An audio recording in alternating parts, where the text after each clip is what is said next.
स्वागत है आप सभी का साइंस एंड फन पे, जहां पे टीचर्स आपको दिल और दिमाग दोनों से पढ़ाते हैं। तो लास्ट हम लोगों ने थर्मल प्रॉपर्टीज ऑफ मैटर का वन शॉट अपलोड किया था। आई होप आप सभी ने देख लिया हो। अब इसके बाद अगर हम बात करें तो काइनेटिक थ्योरी ऑफ गैसेस का वन शॉट मैंने पिछले साल डाला हुआ है। तो अगर मुझे लग रहा था कि समय की कमी की वजह से क्यों ना वो वाले वन शॉट पहले डाल दिए जाए जो अभी तक इस चैनल पे नहीं डले, ताकि सिलेबस सारा इस चैनल पे अपलोड हो जाए। ऑल्दो मैं ऑसिलेशन और वेव के बाद काइनेटिक थ्योरी ऑफ गैसेस और थर्मोडायनेमिक्स दोबारा डाल दूंगा। ऑल्दो वो दोनों लेक्चर आपको सर्च करने पे मिल जाएंगे, तो वो हमने यूट्यूब पर डाल रखे हैं। लेकिन आज हम ऑसिलेशन को वन शॉट में खत्म करने वाले हैं। ऑसिलेशन एक बहुत प्यारा छोटा चैप्टर है। बड़ी इंटरेस्टिंग बात यह है कि मैं आज सारी की सारी पीपीटी ब्लैंक लेके आया हूं, क्योंकि इस चैप्टर में डेरिवेशंस बहुत ज्यादा है और कंसेप्ट्स भी हैं। हाँ, बेसिक डेफिनेशंस हैं शुरू के 10-15 मिनट में, वो हम हाथ से लिखेंगे फॉर फील। हमारे पेड बैचेस वाले बच्चे जानते हैं कि हम लोगों ने वहां पे पीपीटी बना रखे। मैं सेम पीपीटी लेके आ सकता था, मेरे पास तो मेल पे पड़ी हुई है, बट मैंने सोचा कि फॉर अ चेंज क्यों ना हम सब कुछ हाथ से लिखें। और इससे मैं वैसे पीपीटी से पढ़ाना पसंद ज्यादा करता भी नहीं हूँ, क्योंकि मुझे लगता है फील उतनी नहीं आती है। बट ठीक है, आओ लेट फॉर अ चेंज इसको हम आज शूट करते हैं। ऑसिलेशन वन शॉट बहुत प्यारा। बीच बीच में दो चार कुछ बढ़िया से एक्सपेरिमेंट आएंगे जहां पे चीजें समझने की बहुत जरूरत होगी, उसको भी देखेंगे। लेकिन आओ ऑसिलेशन चैप्टर शुरू करते हैं।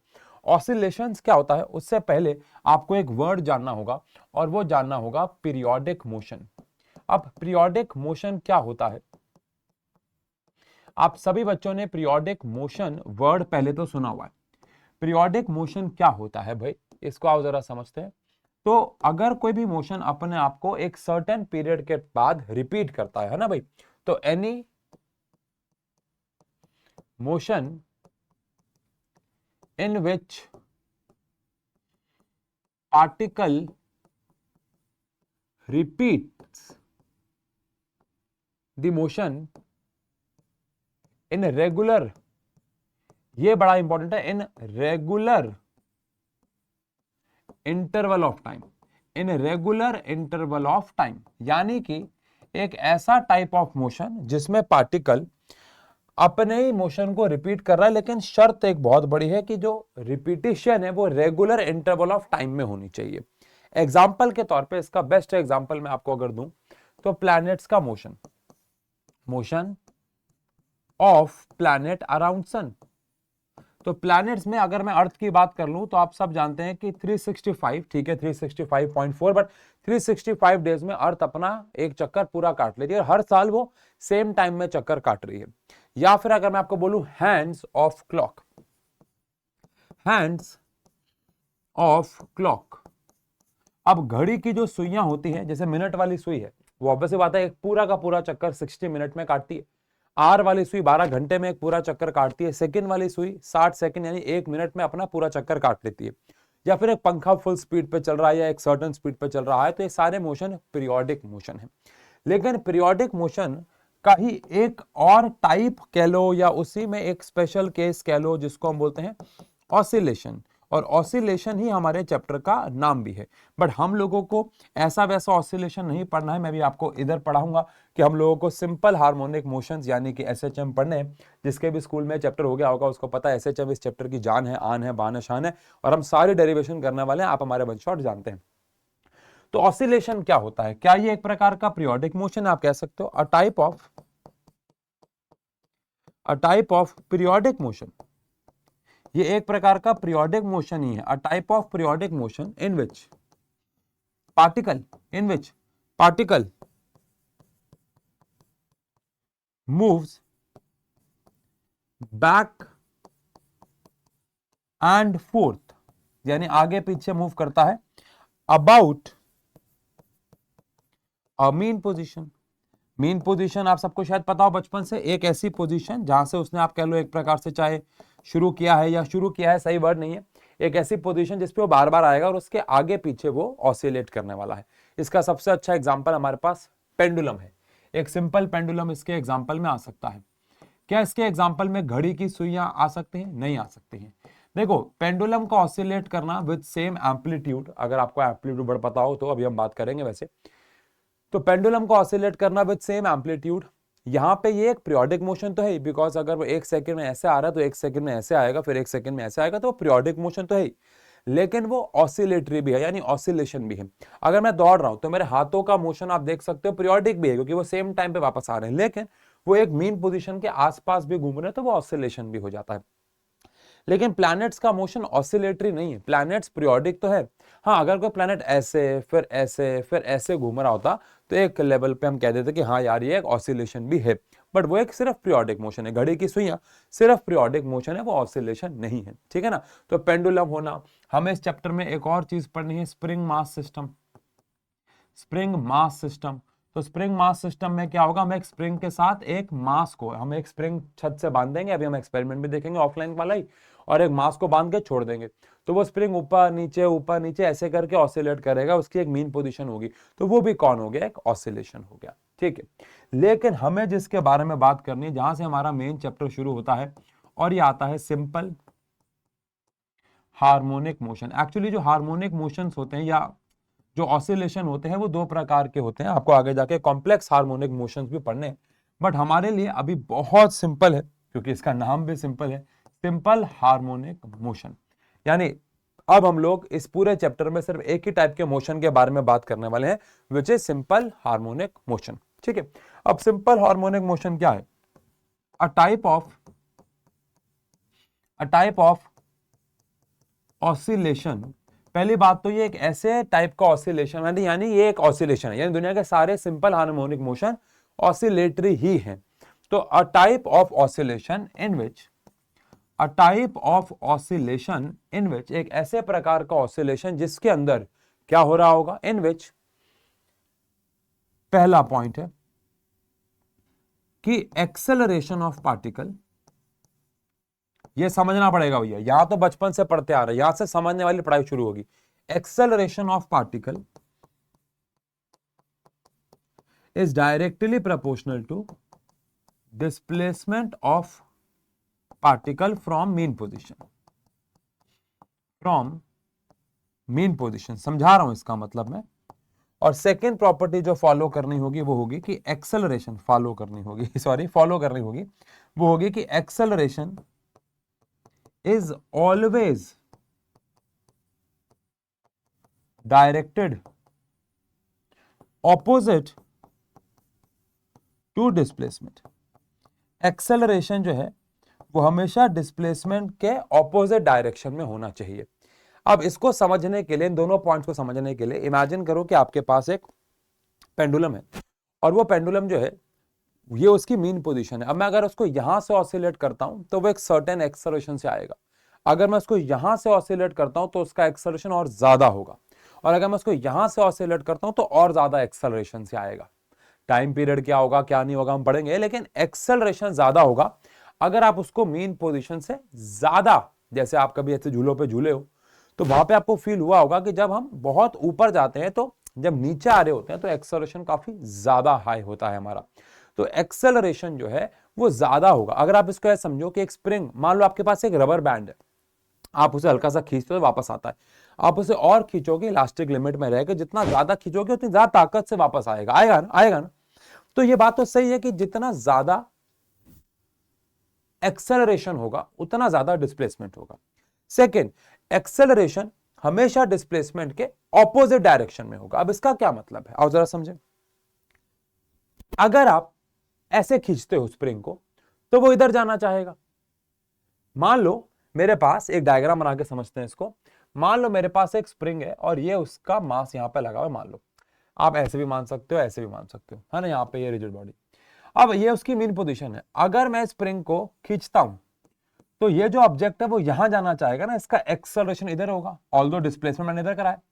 लेकिन अगर मैं इसी स्प्रिंग को दबा देता, कंप्रेस कर देता, इधर दबा देता, तो ये इधर जाना चाहता। अगर मैं स्प्रिंग को दबाऊंगा तो वो एक्सपैंड होना चाहेगा, एक्सपैंड करूंगा तो वो दबना चाहेगा, यानी जहां भी मैं उसका डिस्प्लेसमेंट करूंगा उसका एक्सेलरेशन ऑपोजिट होगा। और यही सिंपल पेंडुलम में भी होता है।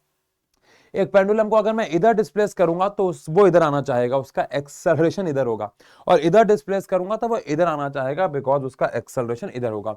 द पॉइंट इज कि एक्सेलरेशन हमेशा एक तो प्रोपोर्शनल होगा डिस्प्लेसमेंट के, और एक्सेलरेशन हमेशा डायरेक्टेड होगा opposite to the direction of displacement. तो क्या मैं दो पॉइंट्स को अगर कंबाइन करता हूं तो मैं कह सकता हूं कि एक्सेलरेशन जो है ये डायरेक्टली प्रोपोर्शनल है डिस्प्लेसमेंट के, और क्योंकि ये ऑपोजिट डायरेक्शन में है तो माइनस एक्स आ गया।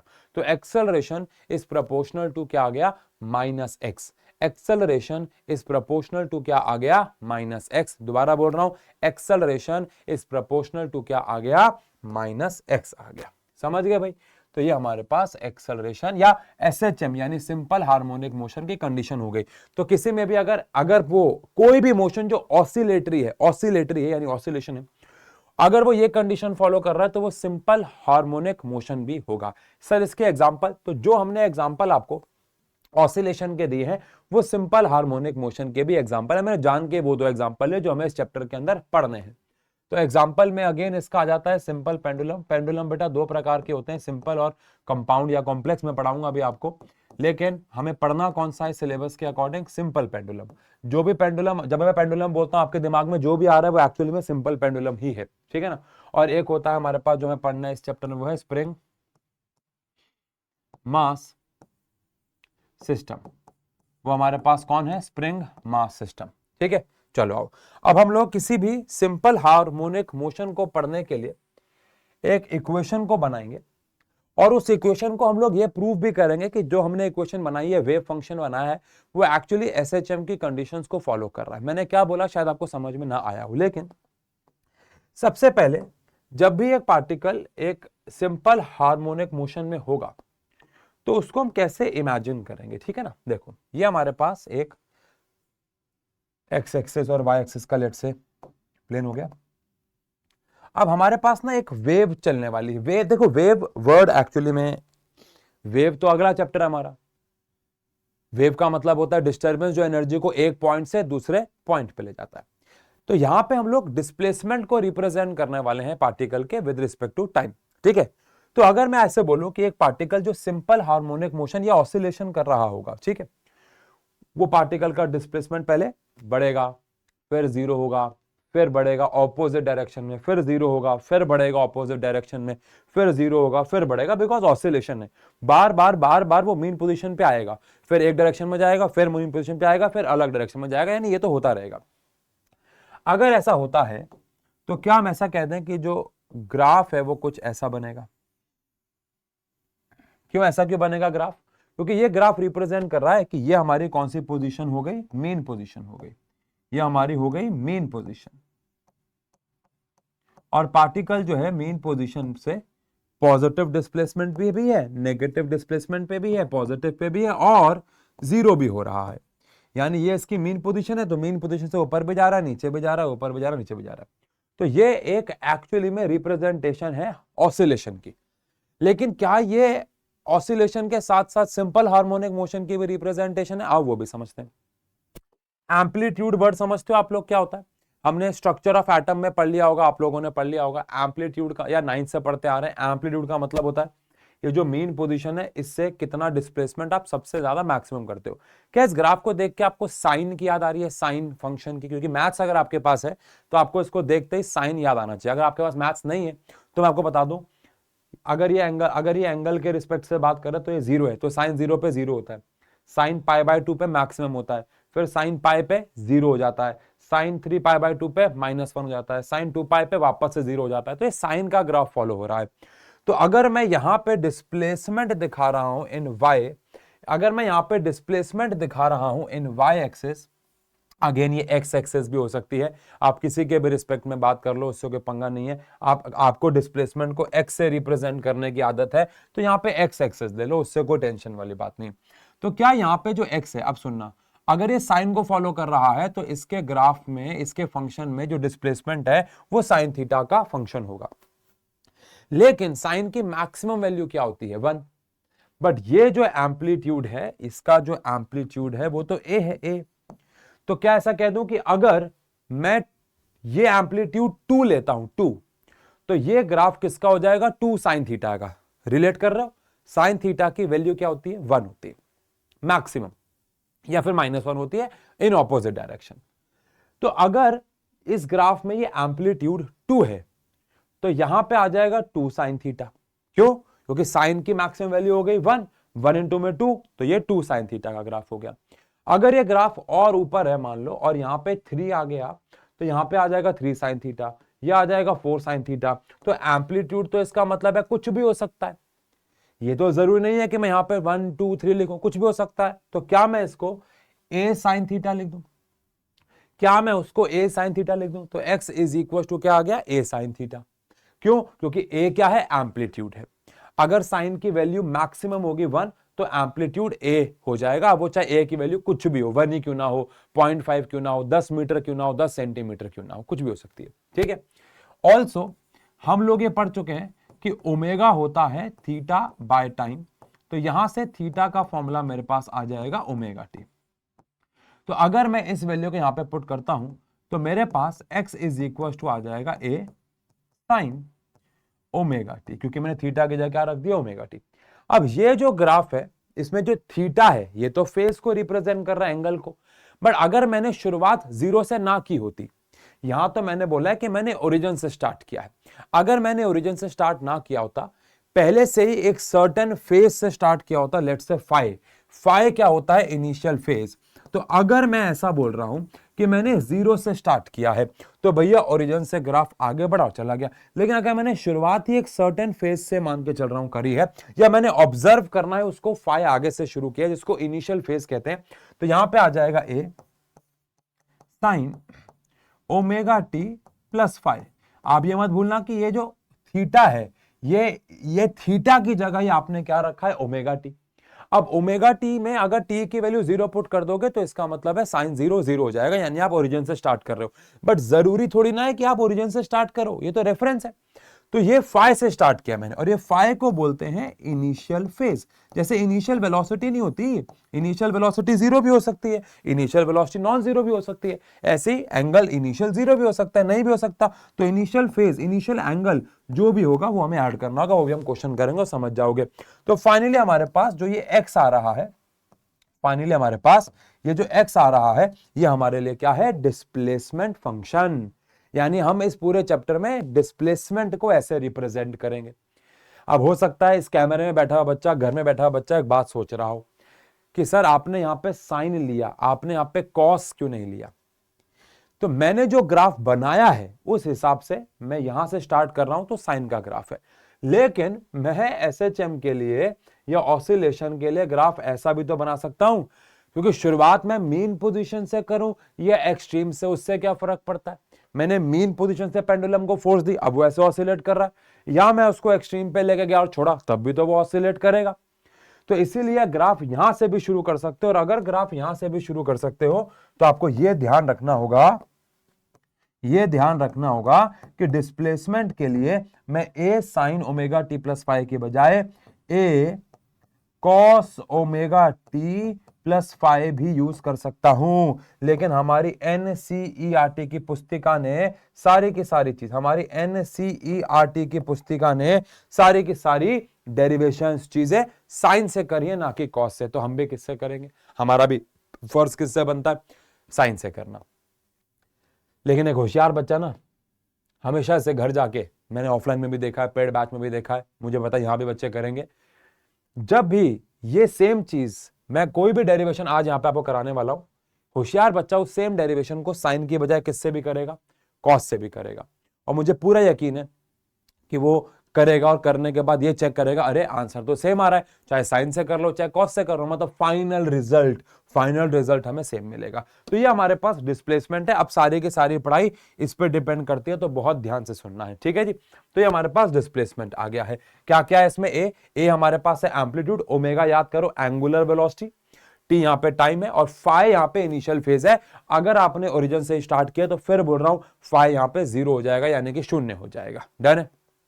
चलो अब यहां पे बात करेंगे हम लोग अगेन, अब ये 2-3 स्लाइड सिर्फ डेरिवेशन ही करने वाले। तो यहां पे आ जाओ, बात करेंगे कि हमने अभी तक ये तो शो नहीं किया कि ये जो साइन है ये तो अभी हम ऑसिलेशन के लिए बात कर रहे हैं, एसएचएम कहां गायब हो गया। तो अब मैं आपको ये शो करने जा रहा हूं कि हमने जो ये वेव फंक्शन लिया है ये एक्चुअली में ऑसिलेशन के साथ साथ एसएचएम भी है। एसएचएम कब शो हो जाएगा, जब acceleration directly proportional to minus of x हो जाएगा। आओ भैया ठीक है। हम लोग एक्चुअली में निकालने जा रहे हैं velocity and acceleration of particle.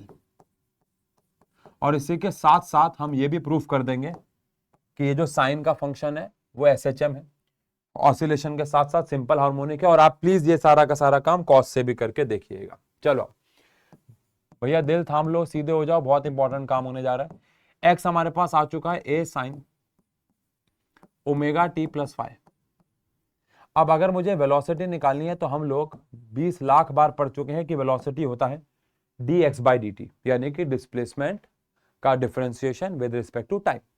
तो यहां पे मैं इसका करूंगा डिफरेंशिएशन, थोड़ी सी मैथ्स आएगी भाई।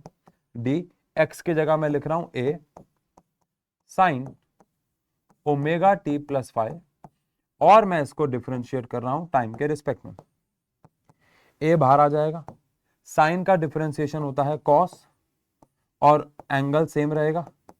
और आई होप आपको याद हो, जब एंगल कॉम्प्लेक्स होता है तो एंगल का डिफरेंशिएशन करते हैं विदाउट ट्रिग्नोमेट्रिक फंक्शन, मैथ्स का नियम है।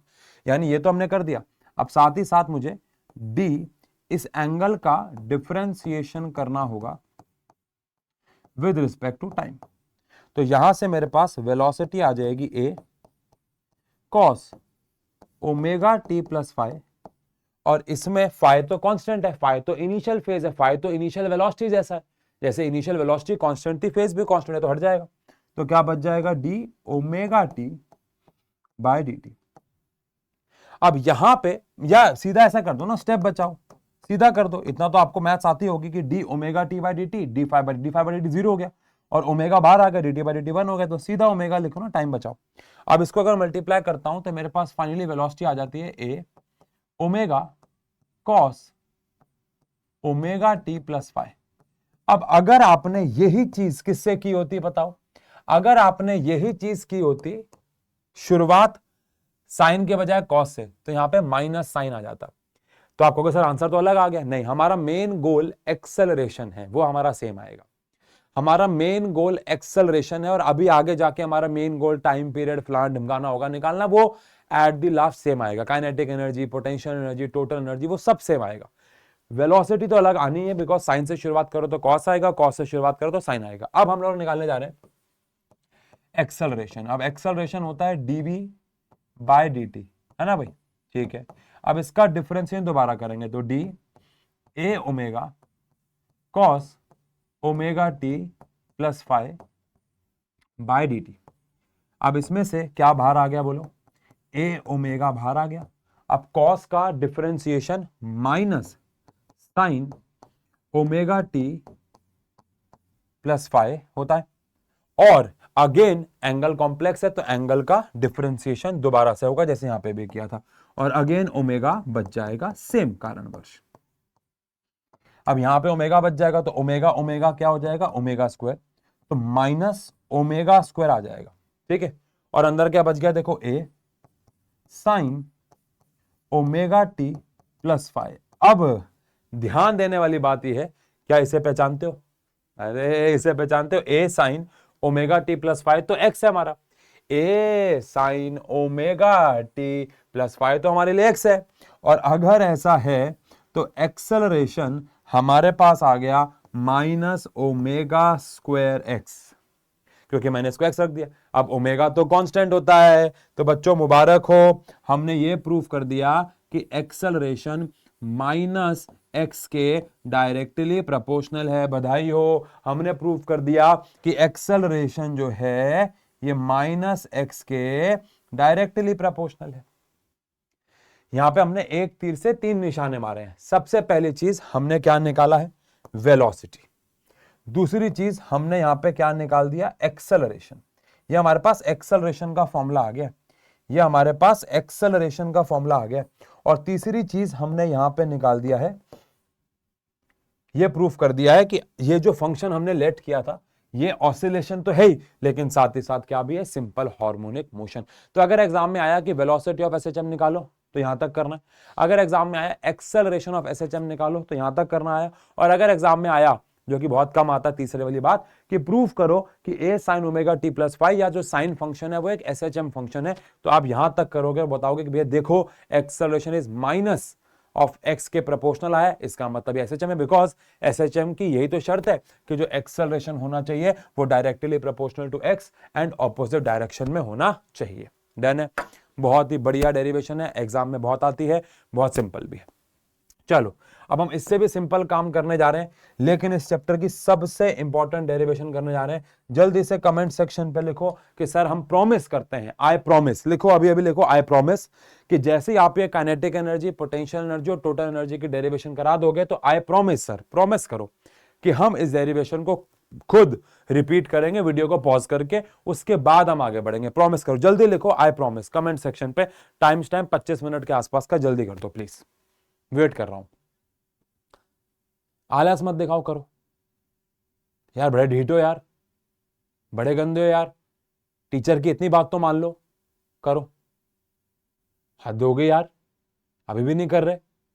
हाँ अब सही है, चलो, और अभी भी नहीं किया है तो गंदे बच्चे हो। हाँ चलो आओ बेटा, रिपीट करोगे तीनों होते ही। चलो आओ भाई, सबसे पहले बात करते हैं, यहाँ पे हम लोग तीनों एनर्जी की बात करने वाले हैं, kinetic energy, potential energy and total energy in SHM या फिर ऑसिलेशन। क्योंकि देखो यार, एसएचएम और ऑसिलेशन मैंने आपको बताया, सारे एसएचएम ऑसिलेशन ही है, बट सारे ऑसिलेशन एसएचएम नहीं है, वो बात अलग है, वो बात अलग है, ठीक है। अच्छा, मैंने इस चैप्टर में वो वाला पार्ट, टाइम पीरियड, फ्रीक्वेंसी, ये सब स्किप किया है बेटा। हम लोग स्ट्रक्चर ऑफ एटम से पढ़ते आ रहे हैं, टाइम पीरियड, फ्रीक्वेंसी, ये सब है ना, वो चीजें मैंने स्किप की है। फ्रीक्वेंसी का मतलब पता होगा, number of waves completed in 1 second. SI unit क्या होती है? हर्ट्ज। वेवलेंथ सबको पता है, क्रस्ट और क्रस्ट या ट्रो और ट्रो के बीच का डिस्टेंस। एम्पलीट्यूड तो पता ही है। तो ये बेसिक चीजें हैं जिसको मैंने यहाँ पे जो है वो स्किप किया। आओ, काइनेटिक एनर्जी निकालनी है। क्या काइनेटिक एनर्जी का फॉर्मूला होता है? Half m v square. हम यहाँ पे काइनेटिक एनर्जी, पोटेंशियल एनर्जी और टोटल एनर्जी डिराइव करेंगे। फिर याद करेंगे 9th क्लास में हमने पढ़ा था कि एक पेंडुलम के अंदर एक्सट्रीम पोजीशन पे काइनेटिक एनर्जी 0 लेकिन पोटेंशियल एनर्जी मैक्सिमम होती है, और मीन पोजीशन पे जब एक पेंडुलम आता है या कोई भी एसएचएम आता है या कोई भी ऑसिलेशन आता है, मीन पोजीशन पे उसकी काइनेटिक एनर्जी मैक्सिमम और पोटेंशियल एनर्जी मिनिमम होती है। ये हम बस बोलते आए थे, कुछ थोड़ा बहुत थ्योरी के हिसाब से, कभी मैथमेटिकली प्रूव नहीं किया था, लेकिन आज हम इसको मैथमेटिकली प्रूव भी करने वाले हैं, ठीक है जी। चलो आओ, काइनेटिक एनर्जी का फॉर्मूला है हाफ एम वी स्क्वायर। अब हाफ एम, यहां पे v की जगह मैं क्या पुट कर सकता हूं? तो आंसर है a omega cos omega t plus five, a omega cos omega t plus five, इसका मैं स्क्वायर लिख सकता हूं। तो काइनेटिक एनर्जी मेरे पास आ जाएगा half m a square omega square, और यहां बच जाएगा cos square omega t plus five. अब इस फॉर्मूले मजा नहीं आ रहा मुझे, तो मैं क्या करूंगा? Half m omega square a square, अब कॉस थीटा को मैं 1 माइनस कॉस स्क्वायर थीटा को, sorry 1 minus sine square theta लिख सकता हूं। थीटा ये मेरे पास एंगल है। दोबारा से, कॉस स्क्वायर थीटा का formula 1 minus sine square theta, area sine square theta plus cos square 1 होता है, तो 1 minus cos square theta sine square theta हो जाता है, और 1 minus sine square theta cos square theta हो जाता है ना। अब यहां पे मैं इसको अंदर ए स्क्वायर से मल्टीप्लाई कर दूंगा, तो हाफ एम ओमेगा स्क्वायर यहां पे आ जाएगा ए स्क्वायर, और सिर्फ ए स्क्वायर को लेके जा रहा हूं इंटेंशनली, और यहां पे आ जाएगा a square sine square omega t plus five. समझने वाला समझ गया कि मैंने ऐसा क्यों किया, है ना?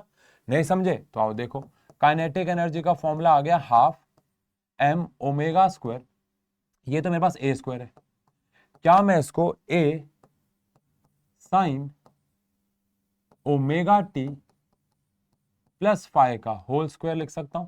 पूरा होल स्क्वायर लिख सकता हूं, बिल्कुल लिख सकता हूं। अच्छा ओके ओके ओके, ऐसे लिख देता हूं, इसका स्क्वायर, है ना। अब ये a sine omega t plus five को जानते हो? झूठ मत बोलो यार, झूठ मत बोलो। A sine omega t plus five x है, तो वो एक्स का स्क्वायर हो गया, तो काइनेटिक एनर्जी आ गई half m omega square a square minus x square. ये हमारे पास प्यारा सा, नन्हा सा, छोटा सा, इतना इंपॉर्टेंट फॉर्मूला आ गया है काइनेटिक एनर्जी का, which is half m omega square a square minus x square. आओ इसको थोड़ा सा ब्रेक डाउन करते हैं, क्या क्या है। एम क्या है? मास ऑफ द पार्टिकल जो SHM या ऑसिलेशन कर रहा होगा। ओमेगा मैंने बता दिया आपको एंगुलर वेलोसिटी है। ए है एम्पलीट्यूड यानी मैक्सिमम डिस्प्लेसमेंट, यानी आप कह सकते हो ए एक्स की मैक्सिमम वैल्यू। एक्स तो है कोई भी डिस्प्लेसमेंट, अगर ये पेंडुलम ऑसिलेट कर रहा है ऐसे, तो एक्स का मतलब है अगर यहां पे आया है पेंडुलम तो ये एक्स है, यहां पे आया तो ये एक्स है, यहीं पे है तो एक्स 0 है, और यहां पहुंच गया मीन पे तो एक्स मैक्सिमम है। लेकिन एम्पलीट्यूड का मतलब तो एम्पलीट्यूड ही, एम्पलीट्यूड तो भैया एक्स की मैक्सिमम वैल्यू ही है, मतलब मैक्सिमम डिस्प्लेसमेंट होता है। अब यहां पे हम एम ओमेगा स्क्वायर की जगह एक छोटी सी चीज आपको करवाता हूं, ये आगे भी काम आएगी इस चैप्टर में, तो यहां पे कर लेते हैं छोटी सी चीज। क्या हम लोगों ने ये किया अभी प्रूफ पीछे कि जो एक्सेलरेशन होता है ये बेसिकली बराबर होता है माइनस ओमेगा स्क्वायर एक्स के, है ना। एक्सेलरेशन जो होता है ये बराबर होता है माइनस ओमेगा स्क्वायर एक्स के। ऑल्सो अगर आपको याद हो तो फोर्स का फॉर्मूला माइनस के एक्स होता है, वेयर के स्प्रिंग कांस्टेंट। ये हमने पढ़ा है वर्क एनर्जी में सबसे पहले, है ना, वर्क एनर्जी में सबसे पहले पढ़ा है, या ग्रेविटेशन में पढ़ लिया था। ग्रेविटेशन या वर्क एनर्जी में मैंने, हो सकता है आपको ग्रेविटेशन में भी पढ़ा दिया हो, बट वैसे सबसे ज्यादा ये पोटेंशियल एनर्जी जब हमने पढ़ा था वर्क एनर्जी में तो वहां आया था, ठीक है। अब अगर उस हिसाब से बात करें तो फोर्स की जगह मैं लिख सकता हूं मास इंटू में acceleration is equal to minus k x. तो एक्सेलरेशन आ गया minus k by m x. अब यहां से जो एक्सेलरेशन आया है इन दोनों को अगर आप इक्वेट कर दोगे तो हमारे पास आ जाएगा minus omega square x is equal to minus k by m x. X से एक्स कैंसिल हो गया, माइनस से माइनस कैंसिल हो गया, तो यहां से के की वैल्यू ओमेगा स्क्वायर एम आ गई। ये एक नया फॉर्मूला है जो आपको जीवन में आगे काम आएगा, इसे कहीं पे नोट डाउन कर लेना। के होता है ओमेगा स्क्वायर एम। देखा कोई भी चीज बिना कारण के नहीं हो रही है। एम ओमेगा स्क्वायर जान के किया है डिराइव, ताकि हम दिखा सके के बराबर है। तो मैं इसको काइनेटिक एनर्जी के फॉर्मूले को हाफ, ये तो एक फॉर्मूला है, एम ओमेगा स्क्वायर की जगह यहां पे के भी लिख सकता हूं, और ये आ जाएगा a square minus x square. ये दोनों फॉर्मूले हमारे पास काइनेटिक एनर्जी के आ जाते हैं। तो ये हमारे पास आती है काइनेटिक एनर्जी। अभी हम तीनों पहले निकाल लें, kinetic energy, potential, total energy, उसके बाद इकट्ठा शो करूंगा कि भैया देखो मैक्सिमम पे ये है, मिनिमम पे ये है, फलाना ढिमकाना, ठीक है। चलो आओ अब बात करते हैं पोटेंशियल एनर्जी के बारे में।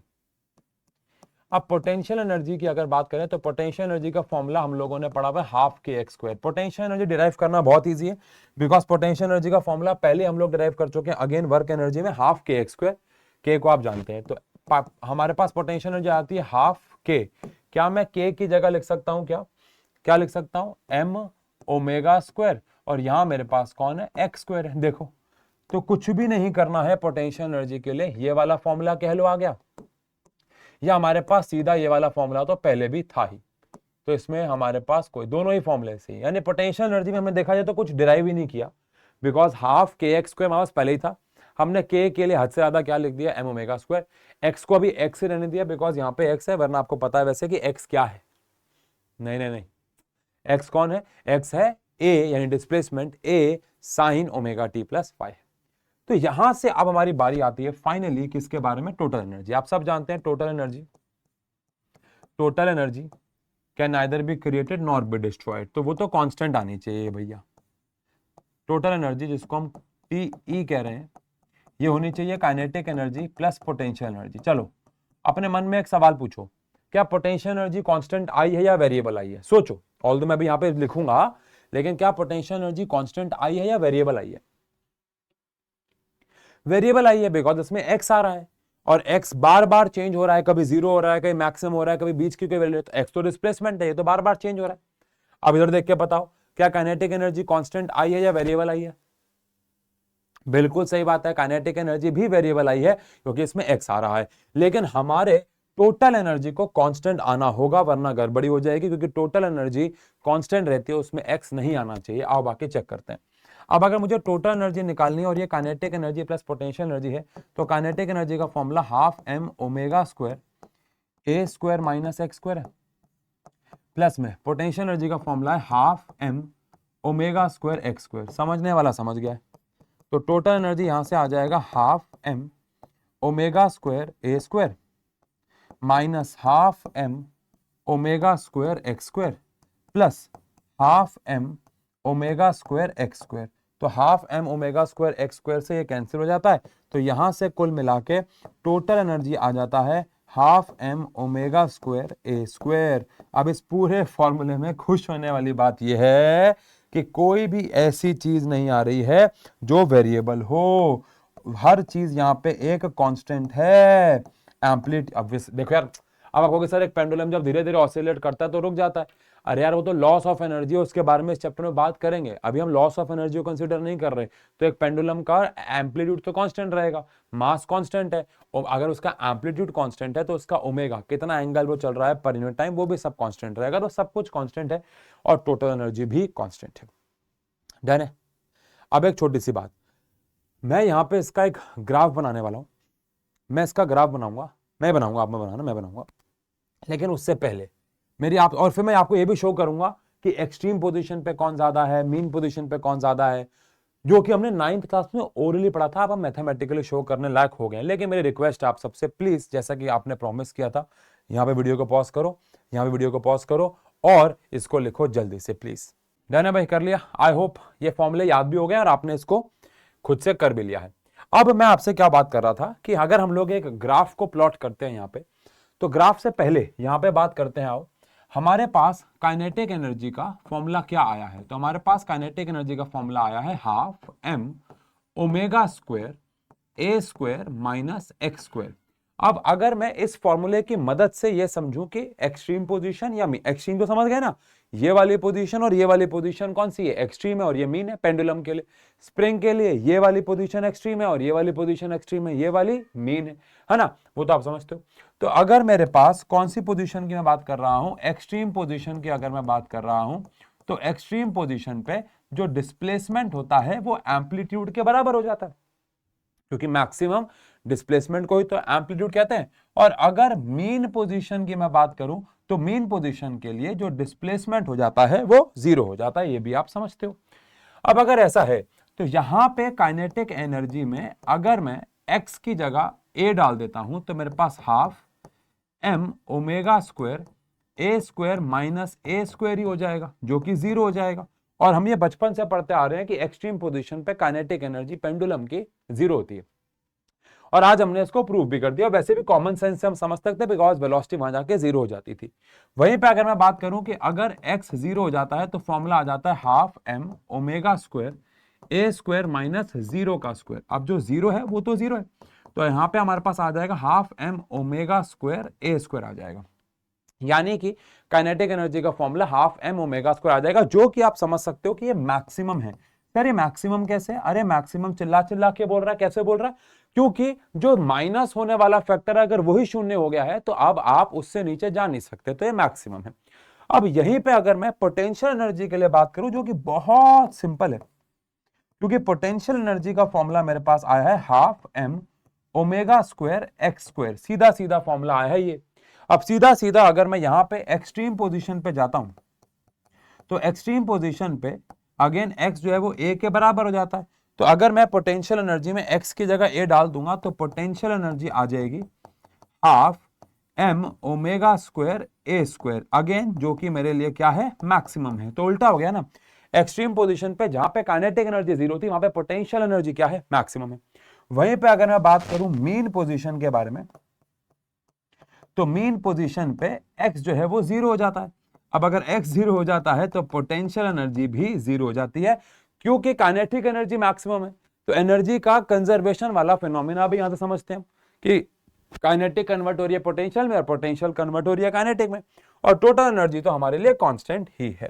अब अगर मैं इसको एक ग्राफ के फॉर्म में रिप्रेजेंट करूं, जो कि एग्जाम में काफी बार आया हुआ है, तो यहां पे मेरे पास ये एक्सेस आ गई और यहां पे मेरे पास ये एक्सेस आ गई, ठीक है, समझते हैं। अब अगर मैं ऐसे बोलूं कि ये मेरे पास कौन सी पोजीशन है, मीन पोजीशन, ये मेरे पास है मीन पोजीशन, तो ये और ये मेरे पास है एक्सट्रीम पोजीशंस, एक्सट्रीम पोजीशंस मान लो। तो हमें एक ही ग्राफ में काइनेटिक एनर्जी, पोटेंशियल एनर्जी और टोटल एनर्जी दिखाना है। पहले मैं दिखा रहा हूं पिंक कलर से काइनेटिक एनर्जी को। अब काइनेटिक एनर्जी एक्सट्रीम पोजीशन पे जीरो है और मीन पोजीशन पे मैक्सिमम है, which is half m omega square a square. और क्योंकि काइनेटिक एनर्जी ए के स्क्वायर के एक्स के स्क्वायर के प्रोपोर्शनल है, इनवर्सली प्रोपोर्शनल है, तो ये एक्सपोनेंशियली वेरी करेगा। मतलब जो ग्राफ बनेगा वो सीधा स्ट्रेट लाइन नहीं होगा कि मैं ऐसे करके ऐसे बना दूं, बिकॉज एक्स का स्क्वायर है ना। तो ऑब्वियसली बात है, अगर एक्स का स्क्वायर है तो आप इसे पैराबोलिक ग्राफ कह लीजिए, जो भी मर्जी कह लीजिए, बट स्ट्रेट लाइन नहीं होगा, मतलब जो मर्जी का कह लीजिए, पैराबोलिक ही है। तो ये ग्राफ हमने किसके लिए बना दिया है? काइनेटिक एनर्जी के लिए। मीन पोजीशन पे मैक्सिमम है, एक्सट्रीम पे 0 है। अब यहां मुझे बनाना चाहिए टोटल एनर्जी। अब ये जो ग्राफ होगा वो टोटल एनर्जी के लिए आ जाएगा। अरे अरे अरे, ये जो ग्राफ होगा वो टोटल एनर्जी के लिए आ जाएगा। टोटल एनर्जी क्या होता है भैया? कांस्टेंट होती है। टोटल एनर्जी क्या होती है? कांस्टेंट। ये मैं रेफरेंस लाइन बना रहा हूं फॉर कौन सी पोजीशन? एक्सट्रीम पोजीशन के लिए रेफरेंस लाइन है। ये डॉटेड लाइन तो बस रेफरेंस है, इस पर ध्यान मत दो। तो अगर मैं टोटल एनर्जी को यहां तक बनाऊं तो बेहतर रहेगा। ये मेरे पास टोटल एनर्जी आ जाती है। तो यहां मेरे पास आ जाती है, ओहो गंदी चीज, यहां मेरे पास आ जाती है टोटल एनर्जी। लेकिन अब मैं बना, और ये मेरे पास कौन सी है? Kinetic energy. चलो अब मन में ऐसा करो, पोटेंशियल एनर्जी बना दो। मन में पोटेंशियल एनर्जी बना दो, मन में पोटेंशियल एनर्जी बना दो। बना दिया। पोटेंशियल एनर्जी मीन पोजीशन पे 0 है और एक्सट्रीम पे मैक्सिमम है। और मैक्सिमम वैल्यू ऑब्वियसली बात है ये है क्योंकि टोटल एनर्जी से ज्यादा तो नहीं हो सकती। तो क्या टोटल एनर्जी के रिस्पेक्ट में अगर बनाए तो क्या ये वाला जो ग्राफ है मेरे पास, ये आ जाएगा पोटेंशियल एनर्जी का। यानी एक ही ग्राफ में आप देख सकते हो। अच्छा, और ऑब्वियसली बात है, अगर मैं मल्टीपल साइकिल के लिए बनाऊंगा तो ऐसे ऐसे बनेगा, उसकी बात नहीं कर रहे, भी एक साइकिल की बात कर रहे हैं। तो काइनेटिक एनर्जी एक्सट्रीम से मीन बढ़ती है और फिर कम होती है। पोटेंशियल एनर्जी एक्सट्रीम से मीन कम होती है फिर बढ़ती है, लेकिन टोटल एनर्जी जो है वो कांस्टेंट रहती है। क्या प्यारा सा ग्राफ है, समझ गए? तो यही रीजन है कि ये ग्राफ बहुत ज्यादा एग्जाम में पूछा जाता है। डन हो गया जी। चलो अब यहां पे बात करते हैं एक पेंडुलम के बारे में, पढ़ाई शुरू कर रहे हैं कि एक पेंडुलम जो होता है उसका जो टाइम पीरियड होता है ऑसिलेट करने का, ये इंडिपेंडेंट होता है मास पे, या उसका टाइम पीरियड का फॉर्मूला क्या आता है? अगर आपने मुझसे फर्स्ट चैप्टर किया है, कहीं से भी किया है, तो हमने time period of simple pendulum का फॉर्मूला डिराइव किया था यूजिंग डायमेंशनल एनालिसिस। और वहां पे हमारे पास फॉर्मूला आया था के √L/G। आपको शायद याद नहीं होगा, कोई दिक्कत नहीं, याद करने की जरूरत भी नहीं। लेकिन यहां पे अब हम लोग बात करने जा रहे हैं एक सिंपल पेंडुलम के बारे में। पेंडुलम सिंपल भी हो सकता है और कंपाउंड या कॉम्प्लेक्स भी हो सकता है। हमें जो पढ़ना है वो सिंपल है। सिंपल पेंडुलम क्या होता है अभी हम देखेंगे, बट ऑब्वियसली बात है, एक सिंपल पेंडुलम में एक पॉइंट मास जिसको हम लोग बॉब कहते हैं, a point mass is connected to an elastic massless string। यानी कि ये अगर मेरे पास एक रिजिड सरफेस है और ये मेरे पास अगर एक मासलेस, सर मासलेस कैसे हो सकता है? कोई मासलेस नहीं हो सकता। लेकिन मासलेस से हमारे यहाँ पे कहने का मतलब आपको समझना होगा, मासलेस से हमारा कहने का मतलब है कि भाई जो मास ऑफ धागा है वो मास ऑफ ये बॉब के ना के बराबर है। ये बॉब है हमारा, बॉब द बिल्डर करके दिखाएंगे, और ये हमारे लिए थ्रेड है। तो थ्रेड को आप इनइलास्टिक मानोगे, ऐसा कोई धागा नहीं है बेटा जो बिल्कुल इनइलास्टिक हो, इलास्टिक हो ही ना, ऐसा नहीं है, बट ठीक है, इनस्ट्रेचेबल भी कह सकते हो आप इसको। और नीचे हमारे पास एक बॉब है। इन इलास्टिक से वैसे कहने से ज्यादा बढ़िया है इनस्ट्रेचेबल, बट आप इन इलास्टिक वर्ड समझते हो। Although mechanical properties of solid में हमने पढ़ा था इन इलास्टिक का मतलब एक्चुअली में कुछ और है, बट यहाँ पे इन इलास्टिक का मतलब वही है कि भैया खिंच नहीं रहा है, ठीक है ना। और यहाँ पे मास लेस थ्रेड है और ये बॉब यहाँ पे टंगा हुआ है। तो ये है एक सिंपल पेंडुलम। फिर कंपाउंड या कॉम्प्लेक्स पेंडुलम क्या होता है? अगर मैं इसको धागे से बांध के ऐसे ऐसे ऑसिलेट कराऊं तो एक पॉइंट मास है, तो ये सिंपल पेंडुलम बन जाएगा। लेकिन अगर मैं इसको ऐसे ऐसे ऑसिलेट करवाता हूं, ऐसे ऐसे, तो ये कौन सा पेंडुलम बन जाएगा? कॉम्प्लेक्स, यानी कि कंपाउंड पेंडुलम। ये ऐसे ऐसे में बन जाएगा। समझ रहे हो? नहीं समझ रहे? अगर मेरे पास जैसे यहाँ पे देखो, ये मेरे पास एक सेकेंड, ये एक रजिस्टर, ये बुकलेट पड़ी हुई, जो ये डायरी पड़ी हुई। अब मैं अगर इस पर धागा बांध के इसको ऐसे ऐसे घुमाता हूं तो ये कौन सा पेंडुलम है? सिंपल, क्योंकि ये पॉइंट मास है। लेकिन अगर मैं यहाँ पे इसके अंदर ऐसे कुछ कील गाड़ के इसको ऐसे ऐसे घुमाता हूं तो ये एक कंपाउंड पेंडुलम बन जाएगा, ये कंपाउंड पेंडुलम बन जाएगा। अगर मैं एक कुर्सी को, एक चेयर को अगर मैं क्या कर रहा हूं, धागे से बांध के 4 मंजिल बिल्डिंग से ऑसिलेट करवा रहा हूं, तो वो एक सिंपल पेंडुलम है। लेकिन कुर्सी के अंदर ही हाथ डाल के उसको हाथ में घुमा रहा हूं, तो वो एक कंपाउंड पेंडुलम बन जाएगा, जहां पे मास जो पॉइंट मास नहीं होता। बेसिकली ये वाली बात है। अब हमें क्या प्रूफ करना है? प्रूफ क्या करना है? हमें टाइम पीरियड ऑफ पेंडुलम निकालना है, और फिर इससे बहुत गहरी गहरी बातें करनी है। इस चैप्टर में मोस्ट चांसेस इस टॉपिक से ही सवाल आने के लिए है, या अगला टॉपिक जो कि स्प्रिंग मास सिस्टम है। मतलब बहुत इंपॉर्टेंट टॉपिक है टाइम पीरियड ऑफ पेंडुलम। अगर आप कहीं पे नींद में हो, बोर हो गए हो, या फिर आपका ध्यान अभी पढ़ाई में नहीं है, तो ये टॉपिक कभी यहीं रोक दो। आप आगे तभी बढ़ाना जब फुल कंसंट्रेशन में हो, बिकॉज बहुत इंपॉर्टेंट टॉपिक है टाइम पीरियड ऑफ पेंडुलम। हम यहाँ पे कैलकुलेट करने जा रहे हैं, और उससे भी ज्यादा इंपॉर्टेंट है इसका जो रिजल्ट हमें मिलेगा वो। तो ये हमारे पास एक रिजिड सरफेस, और ये हमारे पास एक पेंडुलम जो कि ऑसिलेट कर रहा है। ये ऑसिलेट करेगा, अभी करेगा, और ये ऑसिलेट करके मान लेते हैं यहां आ गया। ठीक है ना, मान लेते हैं यहां आ गया। ठीक है, ये ऑसिलेट करके यहां आ गया। डन। अब ये जो धागा है इसकी लंबाई L है। ठीक है ना। अच्छा, मैं आपको एक रेक्टिफिकेशन दे दूं, ये धागे की लंबाई L जो होती है वो एक्चुअली में L लंबाई बॉब के सेंटर तक होती है। यानी ये जो L लंबाई है बेसिकली ये यहां से लेके ये इसके सेंटर तक होती है। अगर आपने स्कूल में ये एक्टिविटी की है तो आपको पता होगा, आपने बॉब के भी रेडियस को निकाला होगा वर्नियर कैलिपर से और धागे की लंबाई में ऐड किया होगा। तो ये जो L है ये फिक्स्ड पॉइंट से लेके बॉब के सेंटर तक होता है। अब मान लेते हैं ये पेंडुलम ऑसिलेट कर रहा है और ये एंगल थीटा पे ऑसिलेट कर रहा है, where theta is very very small angle. ठीक है ना, हमें सारा काम स्मॉल एंगल के लिए करना है हमने। और आपको भी पता होगा स्कूल की प्रिकॉशन भी है कि थीटा, बहुत छोटे थीटा पे आपको उसे ऑसिलेट करना होता है। ठीक है, खैर अब यहां पे हमारे पास नीचे की तरफ लग रहा है mg, और इस पे रस्सी पे ऊपर की तरफ लग रहा होगा खिंचाव यानी कि टेंशन। अब मैं यहाँ पे mg के 2 टुकड़े कर दूंगा, है ना, यानी कि कंपोनेंट्स को रिजॉल्व कर दूंगा, तो ये 2 कंपोनेंट्स आ जाएंगे। अब अगर ये एंगल थीटा है तो ये भी एंगल हमारे पास कौन सा हो जाएगा? थीटा। थीटा के साथ वाला हो जाता है कॉस, तो mg कॉस थीटा, तो बेसिकली टेंशन से कैंसिल आउट हो जाएगा, क्योंकि हमारा जो पेंडुलम है ये ऐसे ऊपर नीचे ऑसिलेट नहीं कर रहा है या ऊपर नीचे नहीं जा रहा है, तो जो टेंशन है वो mg cos थीटा को कैंसिल कर देगी, या mg cos थीटा टेंशन को कैंसिल कर देगा। लेकिन ये वाला जो कंपोनेंट है mg sin थीटा, एक्चुअली में ये वाला कंपोनेंट ही हमारे पेंडुलम को क्या करवा रहा होगा? ऑसिलेट। तो आप चाहो तो कहीं पे अंग्रेजी में लिख सकते हो कि मतलब मैं अंग्रेजी में लिखवा दूं, लिख लो। लेट अस टेक, मैं जल्दी जल्दी बोलूंगा, रोक रोक के चाहे लिख लेना। Let us take a simple pendulum in which mass of bob is छोटा m and छोटा l is the लंबाई of the pendulum and छोटा l is the लंबाई of the pendulum, full stop.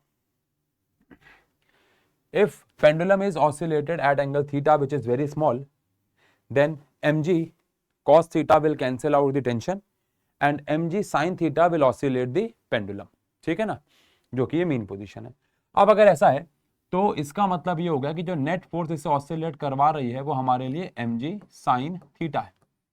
अब नेट फोर्स का formula होता है mass into में एक्सेलरेशन mg sin थीटा। अब यहां पे आप सबको पता है m से m कैंसिल हो जाएगा, तो a आ जाएगा g sin थीटा।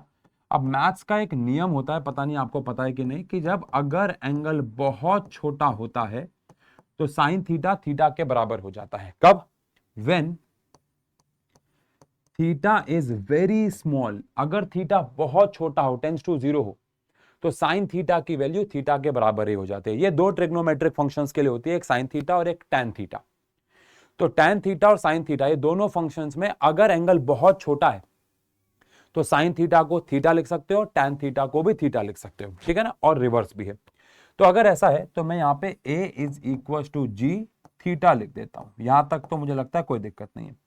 अब एक्सेलरेशन की जगह हम लोगों ने प्रूव किया था ओमेगा स्क्वायर एक्स, वैसे माइनस आया था बट यहाँ पे अभी हम ना तो a में माइनस ले रहे हैं ना ही g में माइनस ले रहे हैं, तो अभी हम मैग्नीट्यूड की बात कर रहे हैं। तो एक्सेलरेशन आ गया था हमारे पास ओमेगा स्क्वायर एक्स, पीछे डिराइव किया था, और यहां पे आ गया था जी थीटा। थीटा का फॉर्मूला होता है arc which is x displacement upon में रेडियस। तो थीटा होता है आर्क अपॉन में रेडियस, एक्स से एक्स कैंसिल हो गया, ओमेगा स्क्वायर आ गया मेरे पास जी बाय एल। मुझे क्या निकालना है, टाइम पीरियड। अब ओमेगा क्या होता है, याद करो स्ट्रक्चर ऑफ एटम, ओमेगा होता है 2 पाई बाय टी, ओमेगा होता है 2 पाई बाय टी। अगर नहीं याद आ रहा तो ओमेगा होता है थीटा बाय टाइम। अब एक पूरी साइकिल में कितना थीटा होता है 2 पाई, और टाइम को बोलते हैं टाइम पीरियड एक साइकिल के लिए। तो ओमेगा हो गया 2 पाई बाय टी, इसका हमें क्या करना है, स्क्वायर। यहां से 2 pi by t is equal to under root g by l आ जाएगा। तो यहां से टी बेसिकली आ जाएगा मेरे पास 2 pi under root l by g. यहां से टी आ जाएगा मेरे पास 2 pi under root l by g. यहां से टी आ जाएगा मेरे पास 2 pi under root l by g, where 2 is 2, pi is pi. L जो हमारे पास है वो क्या है, एल है length of the pendulum. L क्या है, लेंथ ऑफ द पेंडुलम, और जी आप सब जानते हैं एक्सेलरेशन ड्यू टू ग्रेविटी। अब इसके फॉर्मूले पे अगर आप थोड़ा ध्यान से नजर डालेंगे तो क्या आपको कोई हैरान कर देने वाली बात दिख रही है? क्या आपको कोई हैरान कर देने वाली बात इसमें दिख रही है? मुझे तो एक बहुत ज्यादा हैरान कर देने वाली बात यहां पे दिख रही है। और वो क्या बात दिख रही है कि इसका जो टाइम पीरियड है वो कहीं भी मास ऑफ द बॉब पे डिपेंड कर ही नहीं रहा है, और ना ही वो angle of theta. Angle of theta क्या होता है, एंगल पे भी नहीं डिपेंड कर रहा है, थीटा पे भी डिपेंड नहीं कर रहा है। मतलब अब आप कहोगे सर ऐसा कैसे हो सकता है, मैं आपको भी यहां शो करने वाला हूं। मैंने ऑफलाइन में एक्सपेरिमेंट किया था, रिकॉर्ड भी किया था। सुनो, यहां पे क्या है कि अगर मैं एक पेंडुलम लेता हूं, चाहे वो हल्का हो चाहे भारी हो, इससे कोई फर्क नहीं पड़ता, टाइम पीरियड सेम होगा। एंड सेकंड, थीटा पे भी टाइम पीरियड डिपेंड नहीं कर रहा है। मतलब अगर मैं छोटे एंगल से ऑसिलेट करता हूं या बड़े एंगल से ऑसिलेट करता हूं तो भी यहां पे कोई फर्क नहीं पड़ने वाला। और मैंने एक वीडियो भी रिकॉर्ड की थी जहां पे मैं अपने फैमिली और पड़ोसियों के साथ कहीं घूमने गया था, तो वहां पे मुझे एक झूला दिखा। तो मैंने झूले के साथ भी एक एक्सपेरिमेंट किया था कि झूले को पहले खाली ऑसिलेट कराया, बिकॉज झूला थोड़ा भारी था, और फिर उसके बाद उसके अंदर बच्चे को बैठा के ऑसिलेट कराया जो कि 70-80 किलो का था। और अगेन टाइम पीरियड में कोई फर्क नहीं आया, क्योंकि टाइम पीरियड मास पे डिपेंड करता ही नहीं है। पहले ये दोनों वीडियोस देखो, फिर इसके ऊपर और डिस्कशन करते हैं। चलो, ये गेट एक बार खोल देता ताकि इनको भी दिखता रहे। देखो, ये ना कुछ ऐसी चीजें हैं जो बहुत अजीब है। अगर मैं आपको बोलूं कि यार मैं एक कंटेनर में एक इंक्लिनेशन पे शहद रखूं और पानी रखूं और दोनों को उल्टा कर दूं, तो कौन पहले गिरेगा? पानी। ये सबको पता है, मतलब इसको करवा के देखना बहुत बड़ी बेवकूफ़ी होगी। लेकिन ये बड़ा अजीब है सुनने में कि अगर मैं एक जैसे हमने यहाँ पे धागा लगा रखा है, ठीक है, इस धागे को आप लगभग मासलेस मान सकते हो इसके सामने। तो ये 50 ग्राम का वजन है, थोड़ा बहुत डंडे का भी वजन होगा, कुछ भी मान लो। हम लोग क्या कर देते हैं, इसको ना इस पे टंगा देंगे और स्टॉप वॉच से टाइम निकाल लेंगे, ठीक है। तो क्या ये हमारे पास लगभग एक सिंपल पेंडुलम बन गया है ना। अब हम इसको क्या करा देते हैं, ऑसिलेट करा देते हैं।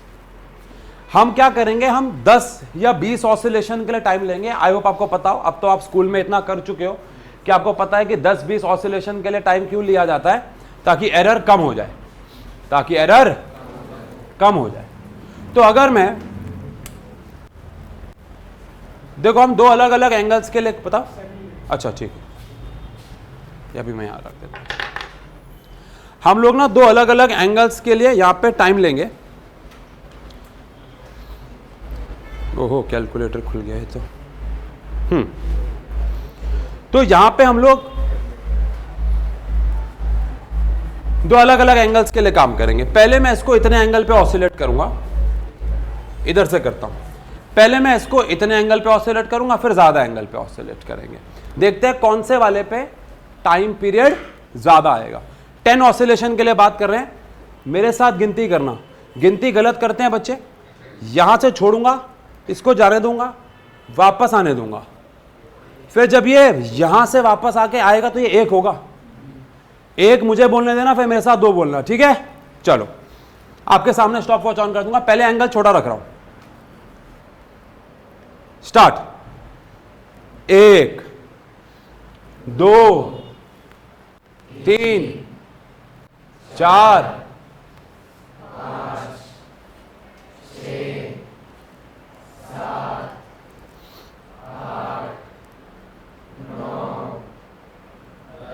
10। तो यहां पे आके रुका, यानी इसका 10 ऑसिलेशन का टाइम पीरियड लगभग 20 सेकेंड्स आया है, विच मीन्स इसका टाइम पीरियड हो गया 2 सेकेंड्स, क्योंकि हमने तो 10 के लिए निकाला है ना। कितना हो गया, ध्यान रखना 20.44 या 2 सेकेंड्स। मैं इसको रीसेट कर देता हूं। अब मैं एंगल को पहले के मुकाबले ज्यादा बढ़ा रहा हूं, चलेगा इतना? बस एक बार देखना तो वहां पे टकरा रहे हैं, हाँ ठीक है। अब मैं एंगल को पहले के मुकाबले ज्यादा बढ़ा रहा हूं, टाइम पीरियड बढ़ेगा कम होगा? आओ चेक करते हैं। स्टार्ट। 1 2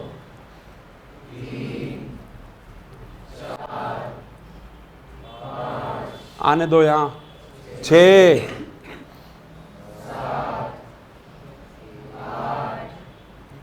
9 10। क्या आंसर 20 ही है लगभग? ऑब्वियसली बात है, ह्यूमन एरर, पंखा, मैं, आप सब, ये सब एरर है, मतलब ह्यूमन एरर में हम सभी आ गए। तो अभी भी अगर मैं इसको डिवाइड करता हूं, अभी भी आंसर आया, जिनको ना दिख रहा ऑनलाइन वालों को, 20.9 विच इज 20, और 10 से डिवाइड कर दो तो आंसर कितना आ गया 2.0 विच इज 2। तो यानी कि एंगल बढ़ाने पे टाइम पीरियड पे कोई फर्क नहीं पड़ रहा और नहीं भी बढ़ना चाहिए। बट सर आपने ना एक बात गलत बोली, आपने कहा कि एंगल छोटे रहने चाहिए। क्या रहने चाहिए? तो बच्चा ना हमेशा उसमें कंफ्यूज होता है। अब जो बोल रहा हूं ध्यान से सुनना, जीवन भर काम आएगा, एग्जाम में नहीं।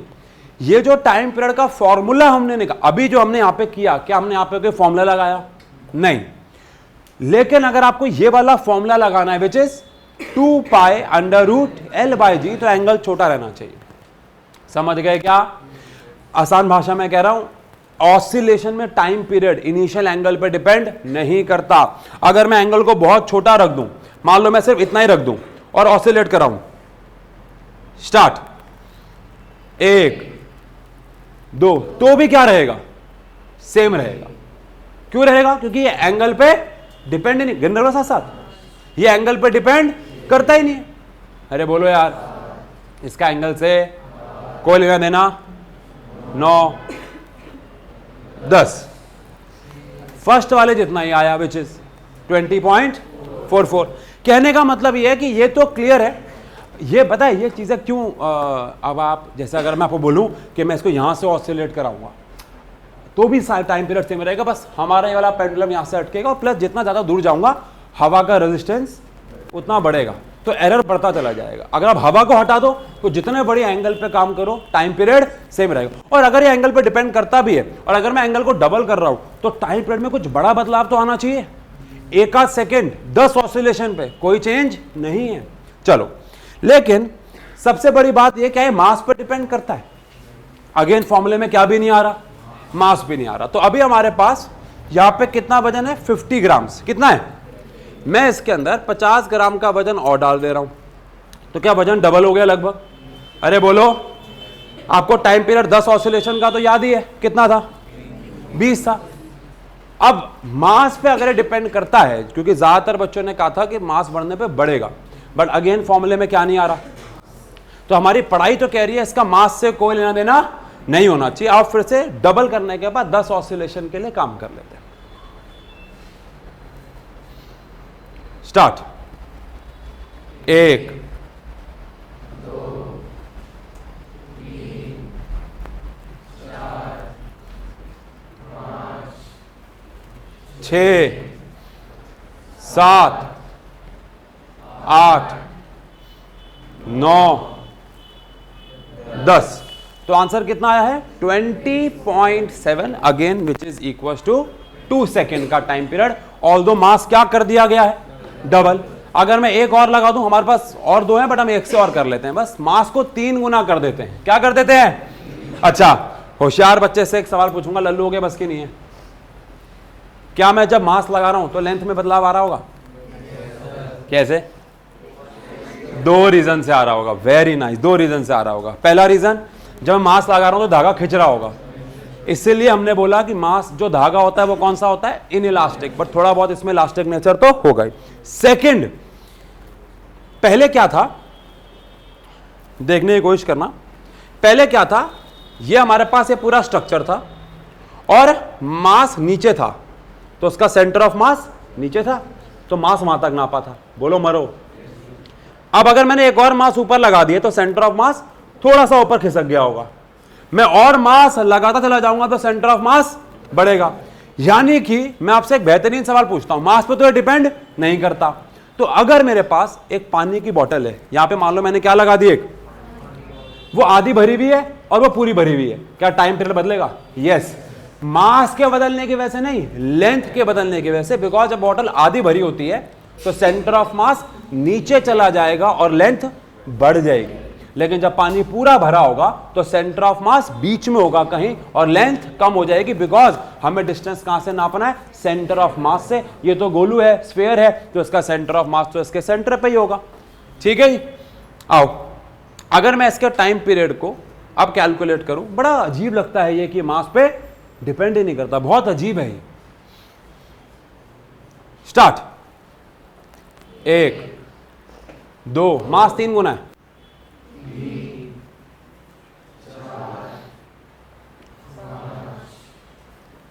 6 8 9 10। ठीक है, अच्छा वो आना ही था। लेकिन अगर मैं इसकी लंबाई को कम कर दो, अब बताओ। हाँ आएगा, कम हो जाएगा, बढ़ जाएगा। फॉर्मूला आपके सामने, 2 pi under root l by g. मैं लेंथ कम कर दी, आप बताओ। कम हो जाएगा मतलब अब पेंडुलम जल्दी जल्दी ऑसिलेट करेगा ना।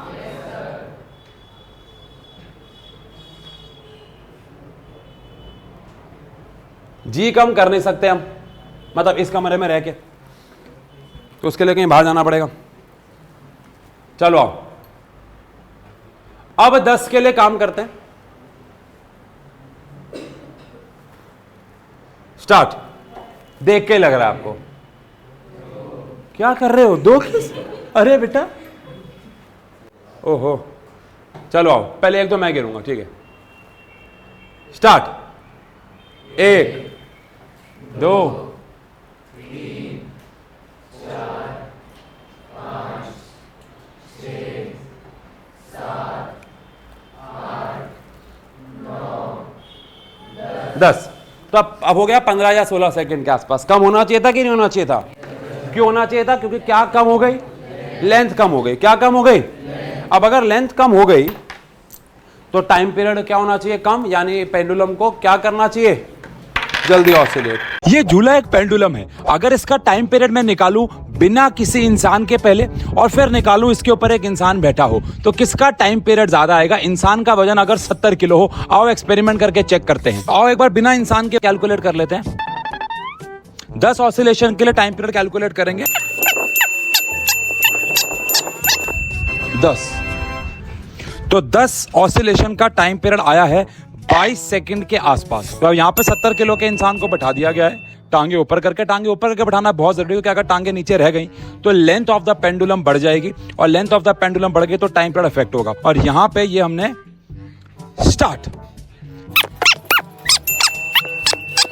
और ये 10, तो टाइम पीरियड आया है 21.96 अप्रोक्सीमेटली इक्वल टू 22 सेकंड। अब टाइम पीरियड का formula 2 pi under root l by g होता है, और time period mass of the body पे डिपेंड बिल्कुल भी नहीं करता है। फिजिक्स जो है वो हमेशा काम करती है। ठीक है भाई, तो यहाँ पे आपने बेसिकली इसको प्रैक्टिकली समझ भी लिया, देख भी लिया कि भैया जो टाइम पीरियड ऑफ पेंडुलम होता है उसका मास से कोई कनेक्शन नहीं है, और एंगल कितने एंगल से उसको हमने ड्रॉप किया है, ड्रॉप कह लो या रिलीज किया है, उस पर ये डिपेंड नहीं करता है। अब इसके ऊपर बहुत सारे अलग अलग प्रकार के सवाल आपको मिलते हैं। जैसे कि अगर मेरे पास एक पेंडुलम है और मैं उसको अगर चांद पे ले जाऊं तो उसके टाइम पीरियड के साथ क्या होगा? तो चांद पे हमने ग्रेविटेशनल चैप्टर में पढ़ा है कि जी की वैल्यू 1/6 हो जाती है। तो अगर टाइम पीरियड 1/6, अगर जी की वैल्यू 1/6 हो जाएगी यानी जी की वैल्यू कम हो जाएगी तो टाइम पीरियड बढ़ जाएगा, यानी पेंडुलम विल ऑसिलेट स्लोली। अगर धरती पे एक पेंडुलम ऐसे ऐसे ऑसिलेट कर रहा है तो चांद पे जाके वो ऐसे ऐसे ऑसिलेट करेगा। 2 तरीके से समझ सकते हो, एक तो ग्रेविटेशनल फोर्स कम है, या फिर फॉर्मूला कह रहा है कि acceleration due to gravity moon पे अगर कम होगा तो टाइम पीरियड बढ़ जाएगा। बिल्कुल ऐसा सवाल आता है कि अगर एक पेंडुलम को मैंने लिफ्ट में बांध दिया तो क्या होगा? तो पेंडुलम को लिफ्ट में बांधने पे जब मैं ऊपर की तरफ जाऊंगा तो नेट एक्सेलरेशन बढ़ जाता है, तो टाइम पीरियड कम हो जाएगा, क्योंकि हमने लॉज ऑफ मोशन में पढ़ा है। और जब लिफ्ट नीचे की तरफ आएगी तो नेट एक्सेलरेशन कम हो जाएगा, कम हो जाएगा, जी माइनस ए हो जाता है, जिसकी वजह से टाइम पीरियड बढ़ जाएगा। फ्री फॉल हो गया, पेंडुलम ऊपर से नीचे फ्री फॉल कर रहा है तो नेट एक्सेलरेशन 0 हो जाएगा। Acceleration due to gravity G होगा, बट पेंडुलम में टेंशन नहीं पैदा होगा, टेंशन नहीं पैदा होगा तो कोई खिंचाव पैदा नहीं होगा, तो पेंडुलम ऑसिलेट नहीं करेगा, because m g cos theta को कोई कैंसिल आउट नहीं कर पाएगा, और उस केस में टाइम पीरियड नॉट डिफाइंड हो जाएगा, बिकॉज पेंडुलम ऑसिलेट ही नहीं कर रहा है। तो ऐसे बहुत अलग अलग प्रकार के सवाल आते हैं। लेकिन यहां पे अगर हम लोग बात करें टाइम पीरियड ऑफ, अगर मैं बात करूं स्प्रिंग मास सिस्टम की, तो स्प्रिंग मास सिस्टम में हमारे पास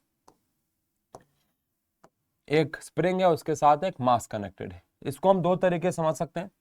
एक हमारे पास ये एक सरफेस था, इस पे हमने एक स्प्रिंग के साथ मास लगाया हुआ है। अच्छा, मास लगाने के बाद ये स्प्रिंग की लंबाई है, मतलब ऐसा नहीं है कि मास लगाने के बाद ये और खींचेगा, ये मास लगाने के बाद की ही लंबाई है, समझ गए। और यहाँ पे हमने मास m लगाया हुआ है। ये पूरा सेटअप ऐसे भी हो सकता है कि हमने यहाँ पे एक सरफेस लगाया हुआ है, ये फ्रिक्शनलेस है, अभी पूरे हम इसमें फ्रिक्शन और एयर रेजिस्टेंस को कंसीडर नहीं करने वाले, ऑब्वियस सी बात है। और यहाँ पे मेरे पास एक मास लगा हुआ है, ये सब दोनों एक ही बात है, ये मास लगा हुआ है। अब ये स्प्रिंग कांस्टेंट इसका जो है वो k है, इसका भी k है, सेम ही है, बस अलग अलग ओरिएंटेशन में, एक को वर्टिकल रखा हुआ है और एक को हॉरिजॉन्टल रखा हुआ है।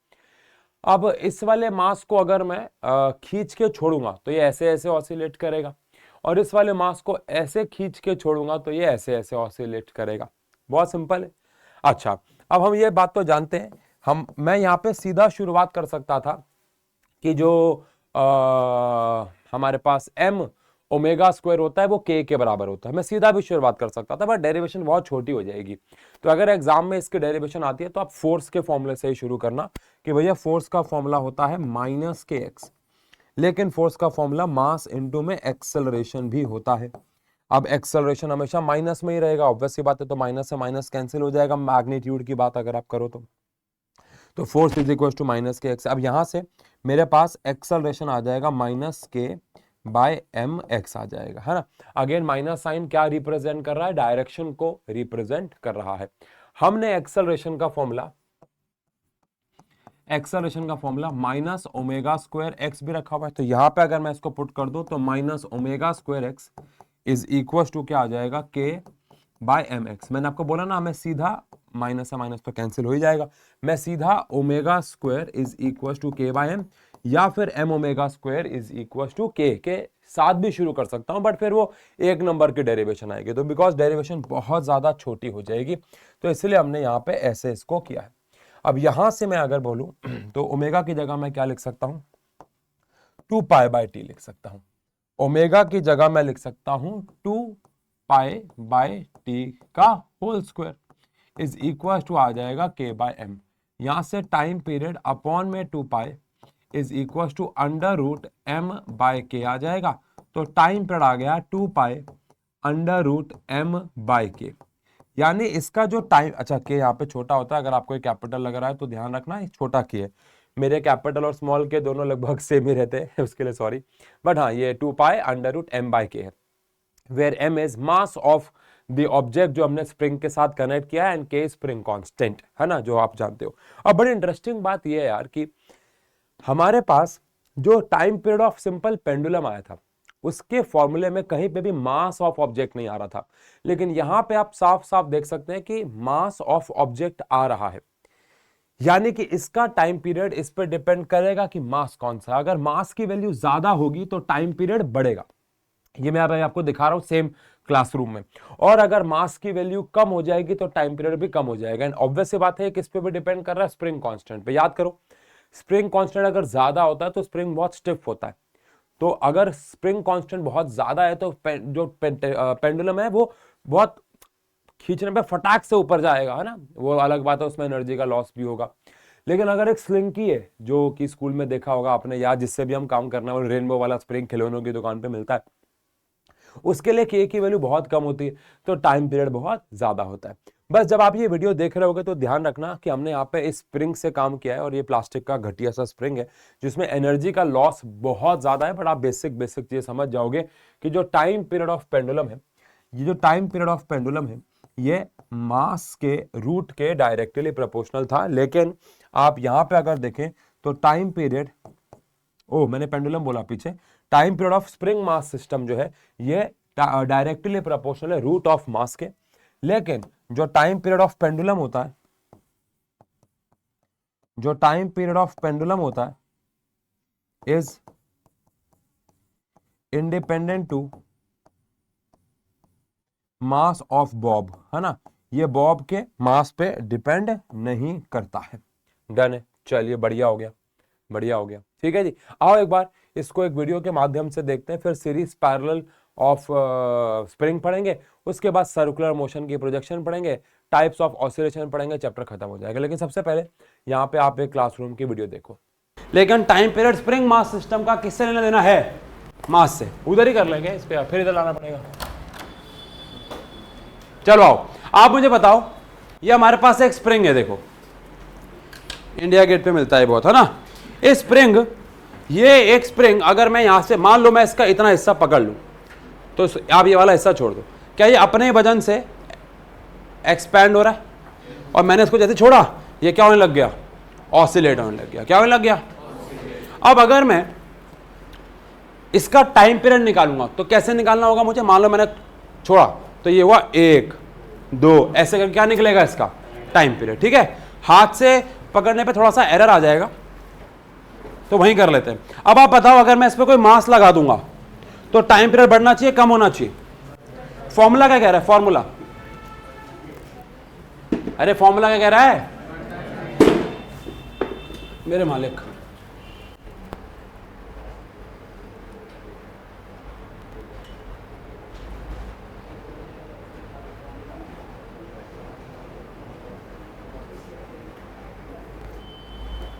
किसी के पास वाला पेन है क्या यार? वो डिस्पोजेबल, वो 2-3 रुपए वाला, 5 रुपए वाला, जो भी होता है। हाँ, हमें उसकी जरूरत पड़ेगी। हाँ हाँ, चलो राणा किसी काम तो आई। चलो आओ, अब सुनो भाई, लेंथ पे डिपेंड करता है। आप बताओ भाई, लेंथ पे डिपेंड करता है। ये फॉर्मूले में आ रही है लेंथ? क्या नहीं आ रही? फॉर्मूले में कोई लेंथ नहीं आ रही भाई। हाँ, ये बाल सेट कर लो तुम, कैमरे में ना आ जाओ बस। अरे हाँ हाँ हाँ, ये सही है, ये सही है, ऑटो पे कर देते हैं। चलो आओ बेटा, पेंडुलम ये भी हमारे लिए अब एक एसएचएम करेगा और इसका भी हम क्या निकालेंगे? Time period. बेटा क्योंकि स्प्रिंग में एनर्जी का लॉस बहुत ज्यादा होता है, आप देखो आप कितनी जल्दी ऑसिलेट करना बंद कर देगा तो इसमें लॉस बहुत ज्यादा है, इसलिए हम जो टाइम पीरियड है वो 10 ऑसिलेशन के बजाय 5 ऑसिलेशन के लिए कर लेंगे। क्या कर लेंगे? बिकॉज देखो तो लॉस बहुत ज्यादा, समझ रहे हो? समझ गए? ये बहुत बड़ा नियम सिखा रहा हूं मैं आपको, जहां पे भी लॉस बहुत ज्यादा होता है उसमें number of oscillation, number of observation कम लिया करो, क्योंकि इसका पहला और 10वें ऑसिलेशन में बहुत फर्क आएगा। समझे? चलो 5 के लिए काम करेंगे तो जल्दी करना पड़ेगा। स्टार्ट। 1 2 3, ऊपर जाने दो। दोबारा करते हैं बेटा, आओ, ऊपर जाएगा तो 1 होगा, फिर 2 होगा। ठीक है, स्टार्ट। 1 2 3 4 5। तो 5 ऑसिलेशन के लिए टाइम पीरियड आया है 6.5 सेकेंड। कितना आया है? 6.5। अब हम क्या करते हैं, इसमें एक मास लगा देते हैं। ठीक है, तो यहां पे अगर मैं एक मास लगा देता हूं तो क्या इसका टाइम पीरियड ज्यादा नहीं लगा है? फिर 2 पेन लगा लेके देख लेंगे। आपको क्या लगता है अब टाइम पीरियड बढ़ना चाहिए कम होना चाहिए? फॉर्मूला देखो, फॉर्मूला क्या है? 2 पाई अंडर रूट m/k। क्या है? तो अगर क्या बढ़ जाएगा? मास। तो क्या बढ़ना चाहिए? आओ चेक करते हैं। आ जाओ सर, आ जाओ। ठीक है सर, टाइम पीरियड बढ़ना चाहिए भाई। कौन था? ठीक है, 5 ऑसिलेशन। स्टार्ट। 1, बदतमीज, 2, 3, 4, 5। मैंने थोड़ा सा लेट किया तो 7.5 मानेंगे, 7.5 मानेंगे, बट पहले कितना आया था? 6.5 आया था, अब आया 7.5, तो बढ़ गया। बोलो बेटा, थोड़ा भारी पेन देंगे, थोड़ा हाँ, ये हल्का कैसे हो गया ट्राइमैक्स? इससे भारी है कोई? किसी के पास पीटर पार्कर नहीं है क्या? 2 पेन लगा देते हैं, चलो 2 ज्यादा हो जाएंगे, 2 ज्यादा हो जाएंगे। चलो आ जाओ, कोई नहीं, बहुत है। लास्ट से चलो आओ, बताओ अब 7.5 से ज्यादा आएगा? 7.5 से ज्यादा है, कम आएगा? बेटा ये तो टूट ही जाएगा। कोई नहीं, ठीक है, चलो आओ। 7.5 से ज्यादा आएगा, कम आएगा? अरे बोलो यार, आओ चेक करें। स्टार्ट। 1, 2, 3, 4, 5। तो आंसर आया 9 सेकेंड। कितना आया? 9। तो बढ़ना ही चाहिए था बेटा, बोलो, क्योंकि क्या बढ़ रहा है? मास बढ़ रहा है। क्या बढ़ रहा है? मास बढ़ने से क्या बढ़ती? पेन ले लो बेटा, थैंक यू। मास के बढ़ने से टाइम पीरियड इसमें बढ़ता है कि नहीं बढ़ता है? ठीक है भाई, तो क्लियर हो गया होगा कि टाइम पीरियड जो है वो मास के डायरेक्टली प्रोपोर्शनल, मतलब रूट ऑफ मास के। हम लोग चाहे तो टाइम पीरियड कैलकुलेट भी कर सकते हैं, बट जिन स्प्रिंग पे मैं काम कर रहा था उसमें एनर्जी का लॉस बहुत ज्यादा है, तो वहां पे आपको सही रिजल्ट नहीं मिलने वाले हैं। चलिए फिलहाल अगर हम आगे बात करें तो चैप्टर के हम लोग बेसिकली कुछ लास्ट टॉपिक्स की तरफ आ गए हैं, और वह है सीरीज और पैरेलल कॉम्बिनेशन। अब सीरीज कॉम्बिनेशन ऑफ स्प्रिंग्स, है ना, सीरीज कॉम्बिनेशन ऑफ स्प्रिंग्स की अगर बात करें, इस अगेन इसकी प्रॉपर डेरिवेशन भी है, बट जहां तक मैंने देखा है कि इसकी डेरिवेशन हमारे सिलेबस में नहीं है। ऑल्दो मैंने अपने नॉर्मल बैचेस के अंदर इसको करा दिया था, बट यहाँ मुझे लगता है बच्चा करने में इंटरेस्टेड बिल्कुल नहीं होगा, तो मैं सीधा फॉर्मूले पे यहाँ पे आना चाहूंगा कि सीरीज कॉम्बिनेशन ऑफ स्प्रिंग्स क्या है। पहली बात, जैसे अगर आपको याद हो 10th क्लास में आपने series and parallel combination of register किया था, बिल्कुल ये ऐसा ही है। या अगर मैं आपको किसी एक की डेरिवेशन करा तो दूसरे के आप अपने आप समझ जाओगे कहां से आया, बिकॉज मेरा मन भी नहीं मान रहा है कि मैं ये ना भी कराऊं, है ना। ये ना हो कि भाई आपके मन में एक थॉट आए कि ऐसा हुआ क्यों। तो जैसे पहली बात तो सीरीज कॉम्बिनेशन स्प्रिंग का मतलब क्या है, देखो ऐसा है, ये हमारे पास एक मास कनेक्टेड है, इसका स्प्रिंग कांस्टेंट K1 है, इसका स्प्रिंग कांस्टेंट K2 है। तो जो इन दोनों को मिला के एक नया स्प्रिंग बना है, उसका स्प्रिंग कांस्टेंट क्या होगा, ये हमें कैलकुलेट करना है।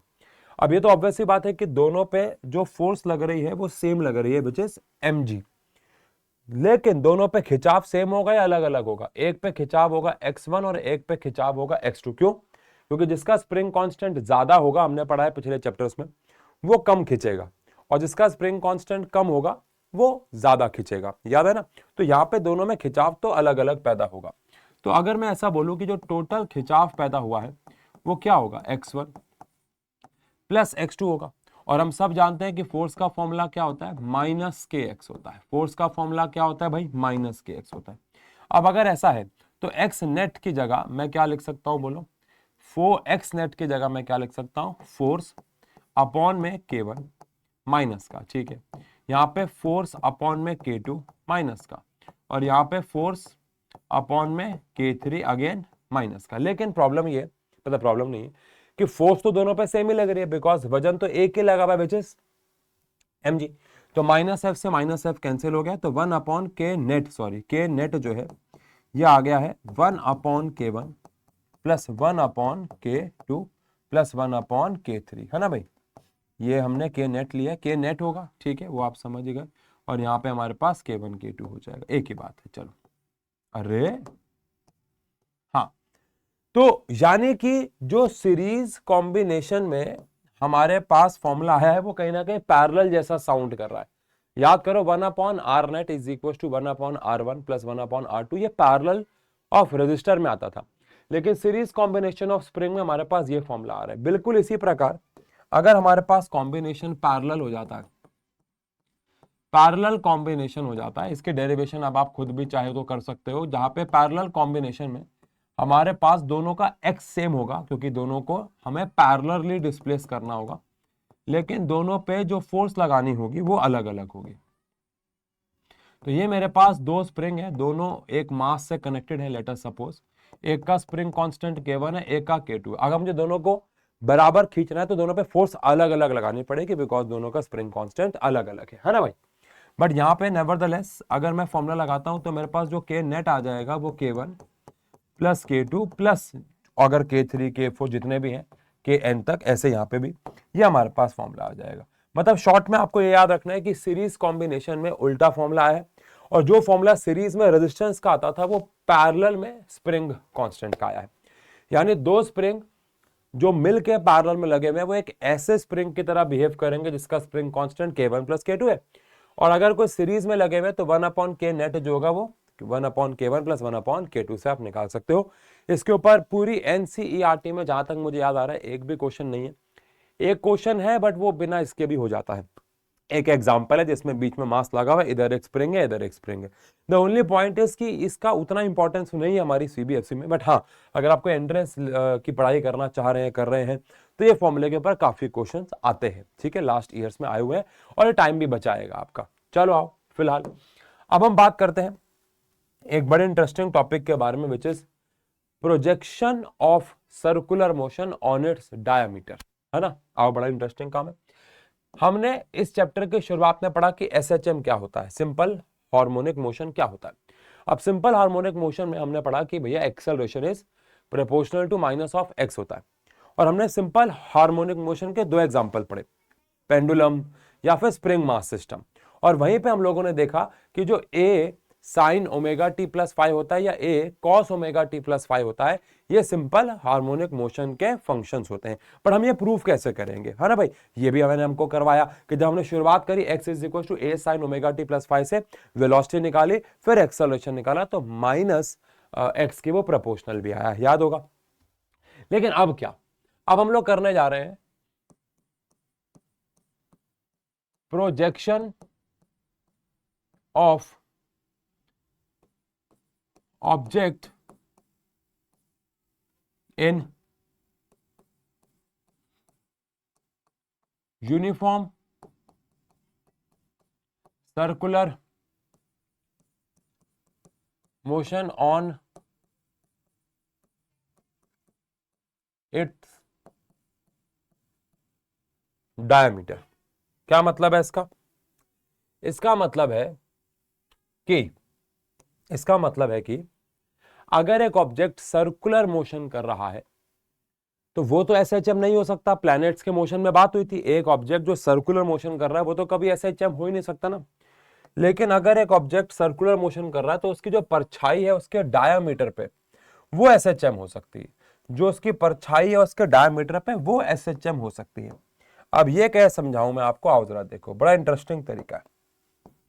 पहली बात तो आप मुझे क्वेश्चन का आंसर दो कि मान लो एक ऑब्जेक्ट है जो यहां पे है, ये A पॉइंट पे एक ऑब्जेक्ट है। अब अगर ये A पॉइंट पे ऑब्जेक्ट यहां पे ऐसे सर्कुलर मोशन कर रहा है, तो ये SHM तो हो ही नहीं सकता, बिकॉज SHM के लिए आपको सबसे पहले तो ऑसिलेशन शो करना होगा, और ये ऑसिलेशन तो है नहीं, ये पीरियोडिक है लेकिन ये ऑसिलेटरी नहीं है, और अगर ऑसिलेटरी नहीं है तो ऑब्वियस बात है ये SHM तो हो नहीं सकता। लेकिन हमें ऑब्जेक्ट इन सर्कुलर मोशन को SHM नहीं करना, हमें ये प्रूफ करना है कि उसकी परछाई उसके डायमीटर पे, प्रोजेक्शन मतलब परछाई उसके डायमीटर पे SHM कर रही है, विच मीन्स कि अगर ये ऑब्जेक्ट ऐसे घूम रहा है तो जब ये, मैं हटा दूंगा ये, लेकिन जब ये यहाँ आएगा इसकी परछाई डायमीटर पे यहाँ आएगी, जब यहाँ आएगा इसकी परछाई डायमीटर पे यहाँ आएगी, जब ये यहाँ आएगा इसकी परछाई यहाँ, जब ये यहाँ आएगा इसकी परछाई यहाँ, जब यहाँ पे आएगा इसकी परछाई यहाँ, और फिर यहाँ, फिर जब ये यहाँ पे आएगा इसकी परछाई यहाँ आ जाएगी, इसकी परछाई यहाँ आ जाएगी, इसकी परछाई यहाँ आ जाएगी, इसकी परछाई यहाँ आ जाएगी, इसकी परछाई यहाँ आ जाएगी, विच मीन्स कि जब भी ये ऑब्जेक्ट कौन सा मोशन कर रहा होगा, देखो सर्कुलर मोशन, इसकी परछाई ऐसे घूमेगी जब ये यहां से यहां जाएगा, और जब ये यहां से यहां जाएगा तो मतलब जब ये वाला ऑब्जेक्ट यहां से यहां जाएगा तो इसकी परछाई यहां जाएगी। यानी ऑब्जेक्ट तो ऐसे घूम रहा है लेकिन परछाई ऐसे घूम रही है, ऑब्जेक्ट तो ऐसे घूम रहा है लेकिन परछाई ऐसे घूम रही है। चलो एक चीज करता हूं, मेरे पास कोई व्हाइट रंग की चीज है क्या, एक बड़ी इंटरेस्टिंग चीज करता हूं मैं आपके लिए, ठीक है। आपको ना बोर्ड पे ये व्हाइट दिख रहा है, कैमरा के पीछे लेके जाता हूं, ठीक है, या फ्लैश ऑन करता हूं, मुझे लगता है फ्लैश से ज्यादा दिखेगा। एक चीज अगर मैं आपको बताऊं, फोन कहां है मेरा, मेरा फोन कहां गया बाबू? अरे अरे अरे अरे, अभी तो मैंने ये रखा था। अरे मेरा फोन कहां चला गया यार, जेब में भी नहीं है मेरी। हाँ ये रहा, सॉरी, ये रहा ये रहा ये रहा। हाँ चलो, अगर मैं इस फोन की फ्लैश को ऑन कर देता हूं, ये फ्लैश दिख रही होगी, यस। अब आपको मुझे ये बताना है कि ये जो फ्लैश है आपको स्क्रीन पे कैसे दिख रही है, मतलब कैसे जाते हुए दिख रही है, कैसे जाते हुए दिख रही है। तो हो सकता है आपको मेरे हाथ की परछाई से दिख रहा हो, that is something different. But अगर आप वैसे बोर्ड पे देखें तो आपको ये ऐसे ऐसे जाते हुए नजर आ रही है ना। लेकिन मैं एक्चुअली में देखो हाथ को ऐसे ऐसे घुमा रहा हूं। लेकिन अगर आप परछाई बोर्ड पे देखें तो परछाई बोर्ड पे, आप मेरे फोन को मत देखो प्लीज, मतलब आप सिर्फ ये जो फ्लैश है इसकी यहां पे एक रिफ्लेक्शन देखो बस, और कुछ मत देखो, ठीक है। तो अगर आप उसको देखोगे तो शेडो जो है वो ऐसे ऐसे, मतलब शेडो तो नहीं कहेंगे इसको, लेकिन रिफ्लेक्शन जो है वो ऐसे जा रही है। लेकिन मेरा हाथ अगर आप देखो तो मेरा हाथ तो कौन से मोशन में है, सर्कुलर मोशन में। इसका मतलब यह है कि अगर एक ऑब्जेक्ट सर्कुलर मोशन में होता है, अगर एक ऑब्जेक्ट सर्कुलर मोशन में होता है तो जो उसकी परछाई बनती है, जो उसकी परछाई बनती है डायमीटर पे, वो एक एसएचएम कर रही होती है। बट ये तो हमने बोला, अब हम इसे साबित कैसे कर सकते हैं, आओ जरा देखो। हमें इसको प्रूव भी करना, मैंने कहा था मैं इसको हटा दूंगा। अब लेट अस सपोज ये ऑब्जेक्ट यहां आ गया, ठीक है। अब यहां पे ये जो है इसका रेडियस है, और रेडियस ही इसका एम्पलीट्यूड भी है। कैसे? ये ऑब्जेक्ट एसएचएम कर रहा है, अगर ऐसे ऐसे जा रहा है तो ये इसकी मीन पोजीशन हो गई, और ये इसकी एक्सट्रीम पोजीशन हो गई। तो इसका रेडियस ही इसके लिए क्या है, एम्पलीट्यूड है, ठीक है। अब ये यहां पहुंचा, कितना एंगल कवर किया इसने, थीटा एंगल कवर किया, और एक्स डिस्टेंस ये चला। अब इसकी जो परछाई बन रही होगी, इसकी जो परछाई बन रही होगी इस पॉइंट पे, लेट से ये डिस्टेंस है ओ से लेके मान लो बी, ठीक है। तो ये जो ओ बी है ये मेरे लिए डिस्टेंस है एक्स, क्योंकि यहां से यहां जाना मैक्सिमम है। तो ये कितने डिस्टेंस पे इसकी परछाई कभी यहां आ रही है, कभी यहां आ रही है, कभी यहां आ रही है, कभी अभी फिलहाल इसकी परछाई यहां है, तो ये एक्स हो गया। अब क्या, अगर ये डिस्टेंस आर है तो ये आर है अगर, और ये थीटा है, तो थीटा के साथ वाला क्या होता है, कॉस, और सामने वाला होता है साइन। तो क्या है, ये एक्स है, ये हो गया आर कॉस थीटा। और ये बताया आर जो है वो ए ही है, और ये पता है हमें थीटा की जगह मैं क्या लिख सकता हूं, ओमेगा टी। अब आप मुझे जरा इसको देख के बताओ, पहली बात हमने भी प्रूव नहीं किया कि एसएचएम है, बट क्या ये प्रूव हो गया आपके मन में? हाँ, बिकॉज ये बात हमारी आज चैप्टर के शुरू में ही हो चुकी है कि कॉस और साइन ये दोनों कंपोनेंट्स हमेशा, ये दोनों ट्रिग्नोमेट्रिक फंक्शंस हार्मोनिक मोशन को ही रिप्रेजेंट करते हैं। बाकी आओ हम फाइनली कैसे रिप्रेजेंट कर सकते हैं, कब यकीन हो जाएगा आपको कि एसएचएम है, जब यहां पे एक्सेलरेशन माइनस ऑफ एक्स के प्रोपोर्शनल आ जाएगा। तो वेलोसिटी निकाल लेते हैं, dx बाई dt हो जाएगी, ए बाहर आ गया, कॉस का क्या हो जाता है माइनस साइन ओमेगा टी। यहाँ पे हमारा फाई नहीं है, ठीक है ना, क्योंकि शुरुआत जीरो से करिए, और अगेन एंगल का डेरिवेटिव विच इज ओमेगा।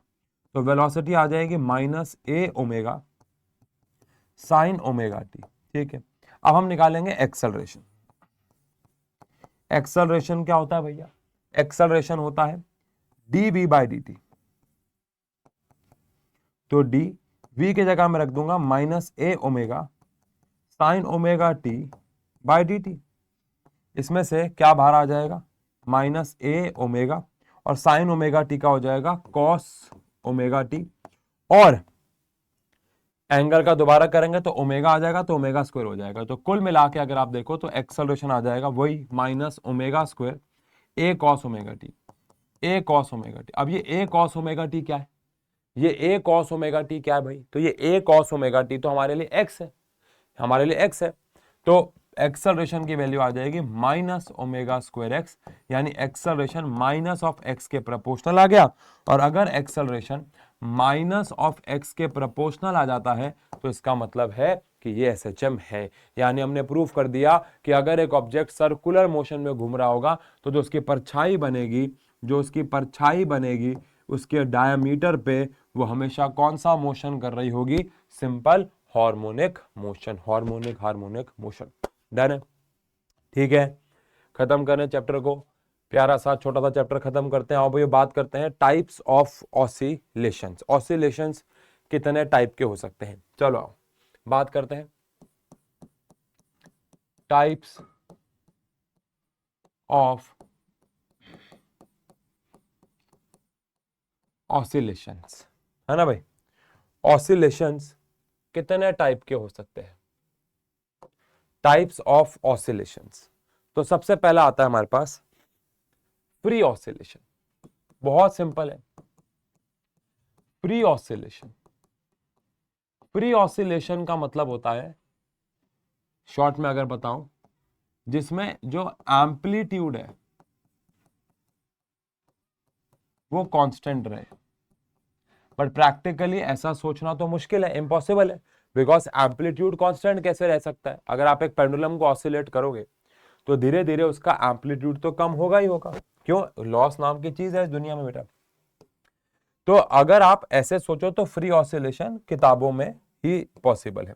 एक बच्चा कहता, फ्री ऑसिलेशन पढ़ा रहा था मैं उसको, तो बच्चा कहता सर मेरे घर में ना एक घड़ी है, और वो घड़ी जो है उसके जो नीचे पेंडुलम है ना वो ऑसिलेट करता रहता है और कभी रुकता नहीं है, तो क्या वो फ्री ऑसिलेशन है? तो मैंने कहा नहीं बेटा, क्योंकि यहाँ पे एम्पलीट्यूड कांस्टेंट होना चाहिए और हम कोई एक्सटर्नल फोर्स बार बार ना लगाए। एक इनिशियल फोर्स दी हो, जैसे स्प्रिंग को मैंने खींचा और छोड़ दिया, मैंने एक पेंडुलम को उठाया मेन पोजीशन से छोड़ दिया, लेकिन जो घड़ी का पेंडुलम होता है उसमें सेल डलता है उसको घुमाने के लिए। बात समझ में आ रही है आपको? तो इसीलिए वो एक अच्छा आंसर नहीं। तो अगर एक ऑसिलेशन में एम्पलीट्यूड कांस्टेंट रहता है तो भैया देखो, ये जो मैं बनाने जा रहा हूं, समझने वाली बात है कि ये प्रैक्टिकल लाइफ में एम्पलीट्यूड जो है वो कम होता रहता है, समझे। लेकिन अगर उसका एम्पलीट्यूड क्या ही रहता, कांस्टेंट ही रहता। अगर मैं यहां पे एक और रेफरेंस लाइन बना दूं, अगर उसका एम्पलीट्यूड कांस्टेंट रहता, एक ही ग्राफ में दोनों बना रहा हूं, अलग अलग भी बना सकते हो, अगर उसका एम्पलीट्यूड कांस्टेंट ही रहता, जैसे यहां से ऐसे जाता, तो ये जो ऑसिलेशन होता, ये कौन सा ऑसिलेशन कहलाया जाता? Free oscillation, with no external force बाहर से लगा रहे। लेकिन एक्चुअली में ऐसे ऑसिलेशन तो होते नहीं है, एक्चुअली में तो हमेशा एनर्जी का लॉस होता है। तो ऐसे ऑसिलेशन को हम लोग कहते हैं damped oscillation. Damped oscillation, damped oscillation वो होता है भैया जिसमें एनर्जी का लॉस होता है, और एनर्जी के लॉस के साथ साथ जो एम्पलीट्यूड होता है वो ग्रेजुअली, जो एम्पलीट्यूड होता है वो ग्रेजुअली डिक्रीज होता है और एक लेवल आने पे वो जीरो भी हो जाता है। जैसे कि अगर मैं, आप ये छुप गया है ना ये छुप गया है, और अगर मैं ये वाला ग्राफ देखूं तो ये किसको रिप्रेजेंट कर रहा है भैया? नीले वाला, ये रिप्रेजेंट कर रहा है डैम्प्ड ऑसिलेशन को। तो अब आप बताओ, आपके घरों में आसपास ज्यादातर ऑसिलेशन कमेंट सेक्शन में बताओ कौन सा है, फ्री है या डैम्प्ड है? तो आंसर है डैम्प्ड है, क्योंकि धीरे धीरे उनका एम्पलीट्यूड कम हो रहा है। अगर आप एक पेंडुलम को ऑसिलेट करके छोड़ देते हो तो धीरे धीरे वो रुक जाएगा, आप सब जानते हो। तो वो डैम्प्ड ऑसिलेशन को ही रिप्रेजेंट कर रहा है। लेकिन अगर मैं बात करूं यहां पे आपसे एक आखिरी ऑसिलेशन की, जो कि सबसे ज्यादा अच्छा ऑसिलेशन है, एग्जाम में अगर कुछ आया सबसे ज्यादा आएगा, और वो है फोर्स्ड ऑसिलेशन। फोर्स्ड ऑसिलेशन का मतलब क्या होता है? फोर्स्ड ऑसिलेशन का मतलब होता है अ type of oscillation, a type of oscillation in which हम एक्सटर्नल फोर्स अप्लाई करके उसके एम्पलीट्यूड को कांस्टेंट करते हैं। जैसे घड़ी का जो पेंडुलम है जो सेल से चल रहा है वो फोर्स्ड ऑसिलेशन है। आप अपने दोस्त को झूला झुला रहे हो, या जन्माष्टमी में कृष्ण जी को झूला झुलाते हैं, आपने देखा होगा, तो आप, मैंने उसको वीडियो बनाई थी, तो आप झूले को बार बार फोर्स देते हो, अपने दोस्त को झूला झुला रहे हो मान लो पार्क में, तो जो पीछे आता है आप उसके साथ पीछे आते हो, फिर जब वो आगे जाता है तो आप उसके साथ ही आगे जाते हो, धक्का मारते हो। तो हम जो फोर्स लगाते हैं उसको भी आपको रेजोनेंस में रखना होता है। मैं बात कर रहा हूं अभी इसकी। लेकिन अ type of oscillation in which external force is applied with same frequency to make amplitude constant, ताकि हमारे ऑसिलेशन का जो एम्पलीट्यूड है वो कांस्टेंट हो जाए। अगर ऐसा करते हैं तो ऐसे ऑसिलेशन को हम फोर्स्ड ऑसिलेशन कहेंगे। और ये बात ध्यान रखनी होती है कि फोर्स्ड ऑसिलेशन के लिए जो फ्रीक्वेंसी है, जो आप फोर्स लगा रहे हो, वो भी आपके साथ साथ ऑसिलेट करेगा। जरा ध्यान से सुनना, बस चैप्टर खत्म होने वाला है। ये झूला ऐसे ऐसे ऑसिलेट कर रहा है। अगर आप झूले को सेम एम्पलीट्यूड पे घुमाना चाहते हो तो आपको कैसे फोर्स लगानी होगी? ऐसे ऐसे ऐसे ऐसे। अब आप झूले को छोड़ो और फोर्स को देखो, तो क्या फोर्स भी ऑसिलेट कर रही है? और अगर आप झूले को देखो तो झूला भी ऑसिलेट कर रहा है। और अगर आप दोनों को देखो, दोनों की फ्रीक्वेंसी को सेम होना होगा, दोनों को मैच होना होगा। अगर ये आगे जा रहा है और आप फोर्स ऐसे लगा रहे हो तो ठीक है, लेकिन अगर पीछे आ रहा है और आपने फोर्स ऐसे लगा दी तो फ्रीक्वेंसी मैच नहीं हुई, रेजोनेंस में नहीं आए वो, जिसकी वजह से आप उसके एम्पलीट्यूड को बढ़ा या कांस्टेंट नहीं कर पाओगे। तो इस कंसेप्ट को बेसिकली हम क्या कहते हैं? रेजोनेंस। केमिस्ट्री में रेजोनेंस बहुत अलग होता है, डीलोकलाइजेशन ऑफ पाई बॉन्ड या pi electron for the sake of stability. लेकिन यहां पे रेजोनेंस का मतलब होता है, मैं यहां पे शॉर्ट में लिख रहा हूं, जब जो एक्सटर्नल फोर्स लगाई जा रही है, उसकी जो फ्रीक्वेंसी है, फ्रीक्वेंसी मतलब लगने की फोर्स, आगे पीछे, वो बराबर हो जाए हमारे ऑसिलेशन की फ्रीक्वेंसी के, है ना भाई, हमारे ऑसिलेशन की फ्रीक्वेंसी के। और यही रीजन है भाई कि मार्चिंग करते वक्त जो पुल आते हैं, छोटे मोटे कमजोर पुल, आर्मी के लोगों को बोला जाता है कि मार्चिंग करते वक्त वो छोटे मोटे जो पुल है उनको आपको क्या करना है, उसमें मार्चिंग मार्चिंग नहीं करनी, आप रिलैक्स हो सकते हो। क्योंकि अगर आप मार्चिंग कर रहे हो और आप बार बार उस पर फोर्स लगा रहे हो और वो फोर्स अगर झूले की फोर्स के साथ रेजोनेंस में आ गई तो झूला या पुल जो है वो टूट सकता है। समझ गए? इसीलिए जब भूकंप आता है तो अक्सर बहुत बड़ी बिल्डिंग और बहुत छोटी बिल्डिंग बच जाती हैं, लेकिन जो एवरेज बिल्डिंग, अक्सर बड़ी बिल्डिंग भी गिर सकती हैं, छोटी भी गिर सकती हैं, बट अक्सर जो भूकंप की फ्रीक्वेंसी होती है वो एवरेज बिल्डिंग से मैच होती है। क्योंकि जो बड़ी बिल्डिंग होती है वो धीरे धीरे ऑसिलेट करती हैं, छोटी वाली तेज करती हैं, बीच वाली ठीक ठीक करती हैं। और अगर वो भूकंप के फ्रीक्वेंसी के साथ मैच हो गई तो वो उसके साथ ऑसिलेट करेंगे धीरे धीरे। अगर आपका दोस्त के झूले की फ्रीक्वेंसी आपके हाथ के साथ मैच हो गई तो आप एक लेवल, और अगर आप लगाते गए लंबे समय तक तो ऐसा लेवल आएगा कि उसका एम्पलीट्यूड बहुत बढ़ भी जाएगा। अभी तो खैर हमें कांस्टेंट रखना है फोर्स्ड ऑसिलेशन में, लेकिन वो बढ़ भी सकता है। डन है? तो यहाँ पे आप देख सकते हो 13 स्लाइड के अंदर एक एक चीज हाथ से लिख के हमने चैप्टर को खत्म कर दिया है। आई होप ये वन शॉट हैंड रिटन आपको अच्छा लगा, ये नोट्स आपको मिल जाएंगे। और बस एक अच्छा सा कमेंट छोड़ के जाइएगा और लाइक करके जाइएगा सेशन को। और अगला जो सेशन है उसमें मैं एक कम्युनिटी पोल डालने वाला हूँ कि आपको पार्ट 1 या पार्ट 2 किसके मोस्ट इंपॉर्टेंट क्वेश्चंस चाहिए सबसे पहले, वो भी आप बोल दीजिएगा। इस लेक्चर के लाइव होने के 2-3 दिन बाद मैं डलवाऊंगा। मिलते हैं। Thank you so much. Thank you.